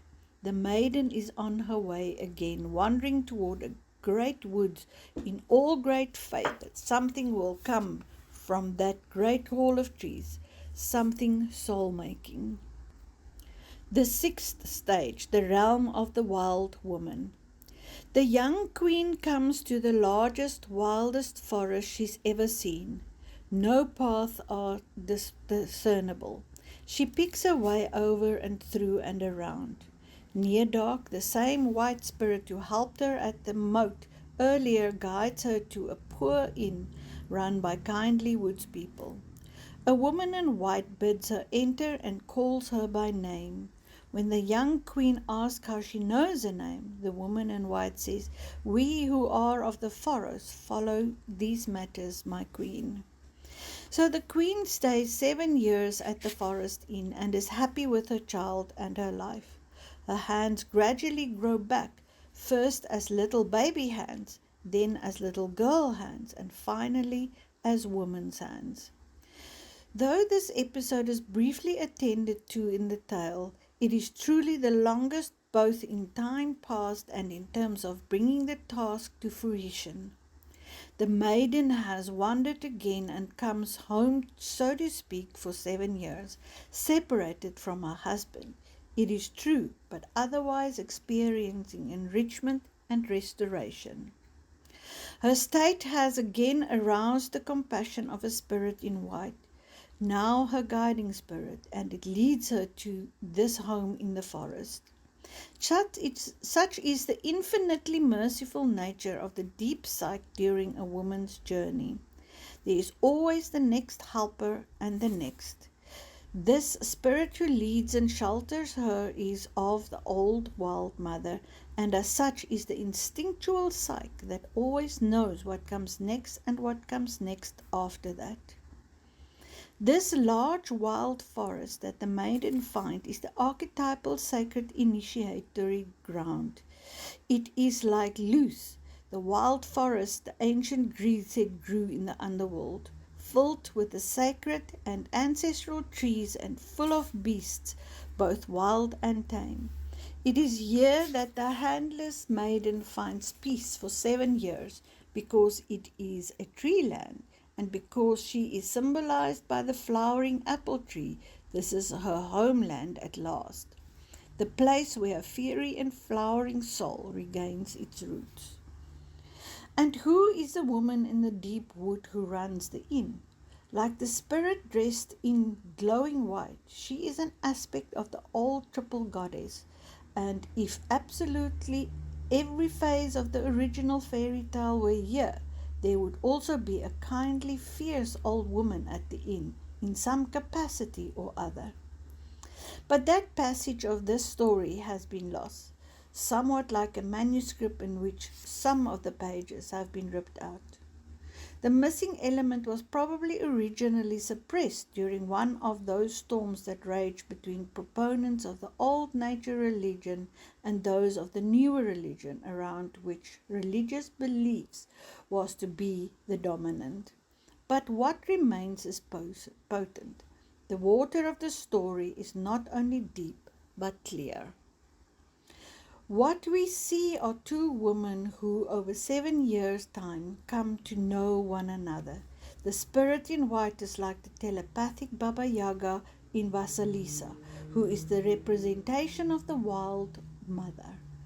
As the Yaga says to Vasilisa, even though she's never seen her before, "Oh yes, I know your people," this female spirit, who is an innkeeper in the underworld, already knows the young queen, for she is also of the sacred one who knows all. Again, the story breaks significantly. The exact tasks and learnings of those 7 years are not alluded to, other than to say that they were restful and revivifying, although we might say the story breaks because the learnings of the old nature religion that underlie the story were traditionally kept secret and therefore would not be in such a tale. It is much more likely that there are another 7 aspects, tasks or episodes to the story, one for each year the maiden was in the forest of learning. But hold fast, nothing is lost in the psyche, remember? We can remember and resurrect all that occurred during those 7 years from the little shards we have from the sources on woman's initiation. Woman's initiation is an archetype, and although an archetype has many variations, its core remains constant. So here is what we know about initiation from handling other fairy tales and myths, both oral and written. The maiden stays for 7 years, for that is the time of a season of a woman's life. 7 is the number accorded to the moon cycles, and it is the number of other terms of sacred time. 7 days of creation, 7 days in a week, and so forth. But beyond these mystical understanding is one far greater, and it is this. A woman's life is divided into phases of 7 years each. Every 7-year period stands for a certain set of experiences and learnings. These phases can be understood concretely as terms of adult development, but they may more so be understood as spiritual stages of development that do not necessarily correspond to a woman's chronological age, although sometimes that is so. Since the beginning of time, women's lives have been divided in 2 phases, most having to do with the changing power of her body. Sequentializing a woman's physical, spiritual, emotional, and creative life is useful so that she is able to anticipate and prepare for what comes next. What comes next is the province of the instinctual wild woman. She always knows, yet across time, as the old wide initiation rites fell away, the instruction of the younger woman by the older woman about these inherent womanly stages was also hidden away. Empirical observation of woman's restlessness, yearning, changing, and growing brings the old patterns of phases of woman's deep life back to light.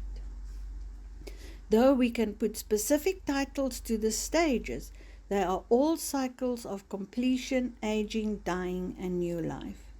The 7 years the maiden spends in the forest teach her the details and dramas connected to her phases. Here are cycles of 7 years each, stretching across a woman's entire lifetime. Each has its rights and its tasks. It is up to us to fill them in. I offer the following to you only as a metaphor for psychic depth. The ages and stages of a woman's life provide both tasks to accomplish and attitude in which to root herself. For instance, if according to the following schema we live to be old enough to enter the psychic place and phase of the mist beings, the place where all thought is new as tomorrow and old as the beginning of time, we will find ourselves entering yet another attitude, another manner of seeing, as well as discovering and accomplishing the task of consciousness from that vantage point. The following metaphors are fragments, but given expansive enough metaphors, we can construct from what is known and from what we sense about the ancient knowing, new insights for ourselves that are both numinous and make sense right now and today. These metaphors are loosely based on empirical experience and observation, development psychology, and phenomena found in creation myths, all of which contain many old traces of human psychology. These phases are not meant to be tied inexorably to chronological age, for some women at 80 are still in development young maidenhood, and some women at age 40 are in the psychic world of the mist beings, and some 20 years old are as battle-scarred as long-lived crones. The ages are not meant to be hierarchical, but simply belong to women's consciousness and to the increase of their soul life. Each age represents a change in attitude, a change in task-taking, and a change in values. 0 to 7, age of the body and dreaming, socialization, yet retaining imagination. 7 to 14, age of separating yet weaving together reason and the imaginal. 14 to 21, age of new body, young maidenhood, unfurling yet protecting sensuality. 21 to 28, age of new world, new life, exploring the worlds. 28 to 35, age of the mother, learning to mother others and self. 35 to 42, age of the seeker, learning to mother self, seeking the self. 42 to 49, age of early crone, finding the far encampment, giving a courage to others. 49 to 56, age of the underworld, learning the words and rites. 56 to 63, age of choice, choosing one's world and the work yet to be done. 63 to 70, age of becoming watchwoman, recasting all one has learned. 70 to 77, age of re-euthanization, more Cronedom. 77 to 84, age of the mist beings, finding more big in the small. 84 to 91, age of weaving with the scarlet thread, understanding the weaving of life. 91 to 98, age of the ethereal, less to saying, more to being. 98 to 105, age of pneuma, the breath. 105 plus, age of timelessness. For many women, the first half of these phases of a woman's knowing, say to about age 40 or so, clearly moves from the substantive body of instinctual infant realizations to the bodily knowing of the deep mother. But in the second round of phases, the body becomes an internal sensing device most exclusively, and women become more and more subtle. As a woman transits through these cycles, her layers of defense, protection, density become more and more sheer until her very soul begins to shine through. We can sense and see the movement of the soul within the body psyche in an astonishing way as we grow older and older. So, 7 is the number of initiation. In archetypal psychology, there are literally dozens of references to the symbol of 7. One reference I find most valuable in helping women to differentiate the tasks ahead of them and in stating their current whereabouts in the underground forest is from the ancient attributions given to the 7 senses. These symbolic attributes were believed to belong to all humans and seem to have constituted an initiation into the soul and through the metaphors and actual systems of the body. For instance, according to ancient teaching in Nahua healing, the senses represent aspects of the soul or the inward holy body, and they are to be worked and developed. While the work is too long to lay out here, there are said to be 7 senses, therefore 7 task areas: animation, feeling, speech, taste, sight, hearing, and smelling. Each sense was said to be under the influence of an energy from the heavens. To bring this artfully down to earth now, when women who are working in a group speak of these things, they can describe them, explore them, comb them out by using the following metaphors from the same ritual. In order to peer into the mysteries of the senses, fire animates, earth gives a sense of feeling, water gives speech, air gives taste, mist gives sight, flowers give hearing, the sound wind gives smelling. My feeling is strong from the little rag left of the old initiatory rite in this part of the tale, mainly the phrase 7 years, that the stages of the woman's entire life and matters such as those of 7 senses and other cycles and events that are traditionally numbered in 7s were brought to their attention and mixed into the work of the initiate of olden times. One old storytelling fragment that intrigues me greatly from Kratinana, an old and beloved Swabian teller in our extended family. She said that long ago women used to go away for several years to a place in the mountains, just like men went away for a long time with the army in the king's service. So in this time of the maiden's learning in the deep woods, there is another miracle. Her hands begin to grow back in phases. First those of a baby, We can take this to mean that that her understanding of all that has occurred is at first imitative, like the behavior of a baby. As her hands grow into those of a child, she develops a concrete but not absolute understanding of all things. When finally they become woman's hands, she has a practiced and deeper grasp of the non-concrete, the metaphoric, the sacred path she has been on.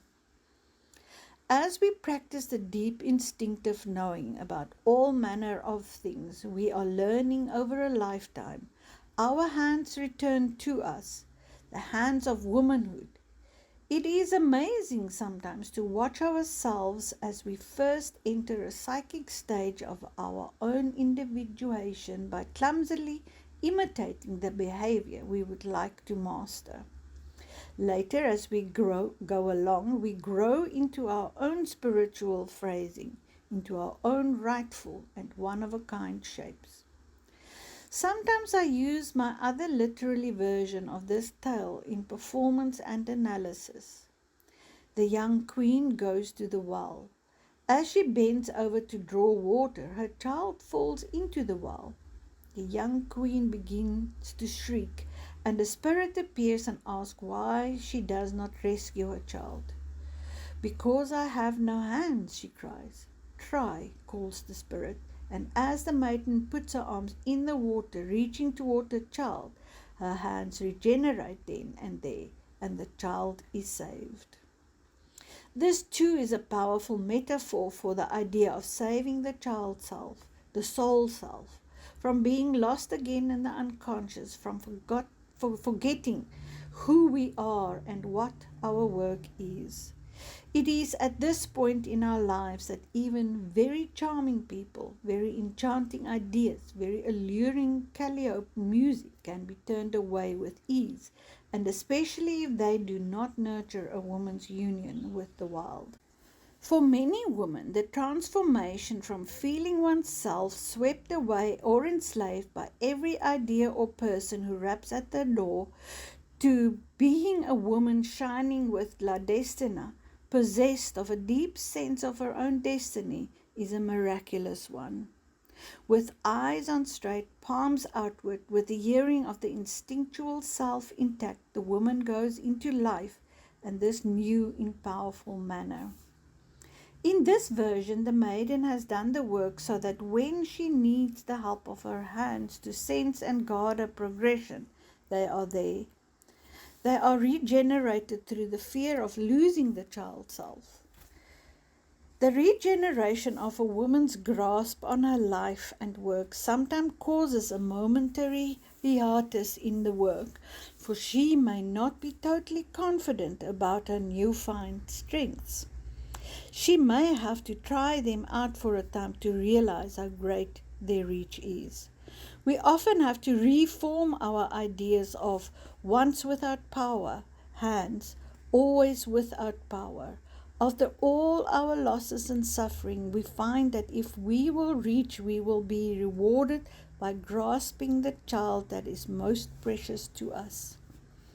This is how a woman feels, that at long last she has grasped her life again. She has palms to see with and to fashion life with once more. All through, she has been helped by intra-psychic forces and she has matured greatly. She is truly within herself now.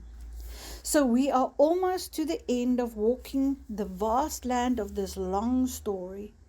There is but one more stretch of crescendo and completion ahead, since this is an induction into the mastery of endurance. Let us press forward on this last leg of the underworld journey. The seventh stage, the wild bride and bridegroom. Now the king returns, and he and his mother comprehend that the devil has sabotaged their messages. The king vows a purification, to go without eating or drinking and to travel as far as the sky is blue in order to find the maiden and their child. He searches for 7 years. His hands become black, his beard moldy brown like moss, his eyes red-rimmed and parched.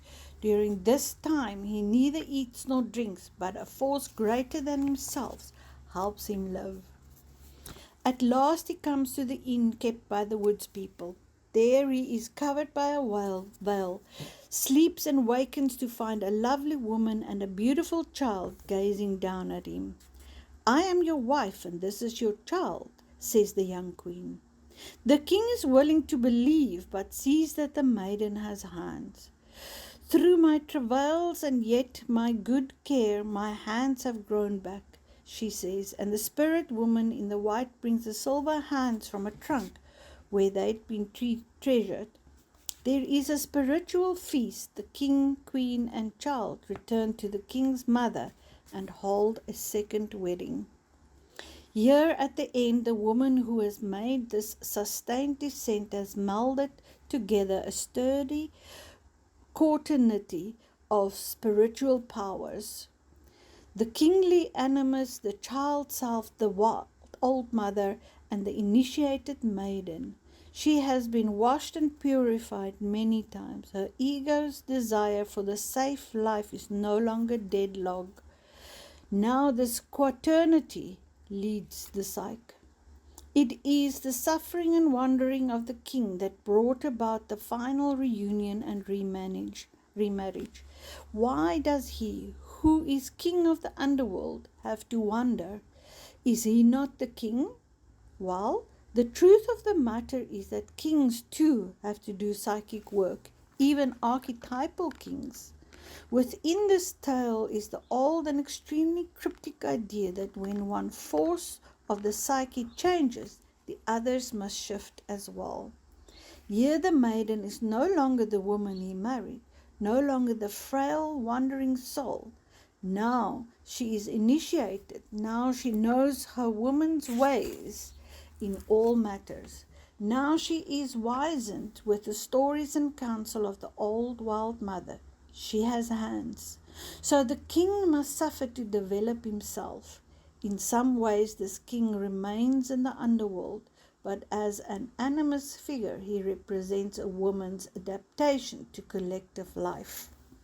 He carries the dominant ideas she has learned in her journey to the top side or outer society, except he has not yet walked in her shoes, and this he must do in order to carry what she is and what she knows out into the world. After the old wild mother informs him that he has been duped by the devil, he himself is plunged into his own transformation through wandering and finding, just as the maiden had done before him. He has not lost his hands, but he has lost his queen and his offspring, so the animus follows a path quite similar to that of the maiden. This empathic replay reorganizes a woman's way of being in the world. To reorient the animus in this manner is to initiate and integrate it into a woman's personal work. This may be how there came to be male initiates at the essentially feminine initiation at Ulysses. These men took on the task and travails of female learning in order to find their psychic queens and psychic offspring. The animus enters its own 7-year initiation. In this manner, that which a woman has learned will be reflected not only in her inner soul, but will also be written upon her and acted upon outwardly as well. The king wanders also in the forest of initiation, and here again we have the sense that there are 7 more episodes missing, the 7 stages of animus initiation. But again we have fragments to extrapolate from. We have our ways and means. One of the clues is that the king does not eat for 7 years and yet is sustained. To not be nourished has to do with reaching under our urges and appetites to some deeper meaning that stands behind and down. The king's initiation has to do with learning a kind of deepening with regard to understanding appetites, sexual and otherwise. It has to do with learning the value and balance of cycles that sustain human hope and happiness. Additionally, since he is animus, his seeking has to do with finding the fully initiated feminine in the psyche and keeping that as his main goal, regardless of whatever else crosses his path. Thirdly, his initiation into the wild self, as he becomes animal in nature for 7 years and does not bathe for 7 years in order to peel away whatever layers of over-civilizing shitten he has learned. This animus is doing the real work in preparation for showing and acting true to the soul self, to the newly initiated woman in day-to-day life. The storyline that refers to the veil being placed over the king's face while he sleeps is most likely another fragment from the old mystery rites. There is a beautiful sculpture in Greece of just this, a male initiate, veiled with his head bowed as though resting or waiting or asleep. Now we see that the animus cannot be acting beneath her level of knowing, or she will become split again between what she feels and knows inwardly and how she, through her animus, behaves outwardly. So the animus must wander about in nature, in its own masculine nature, in the forest also.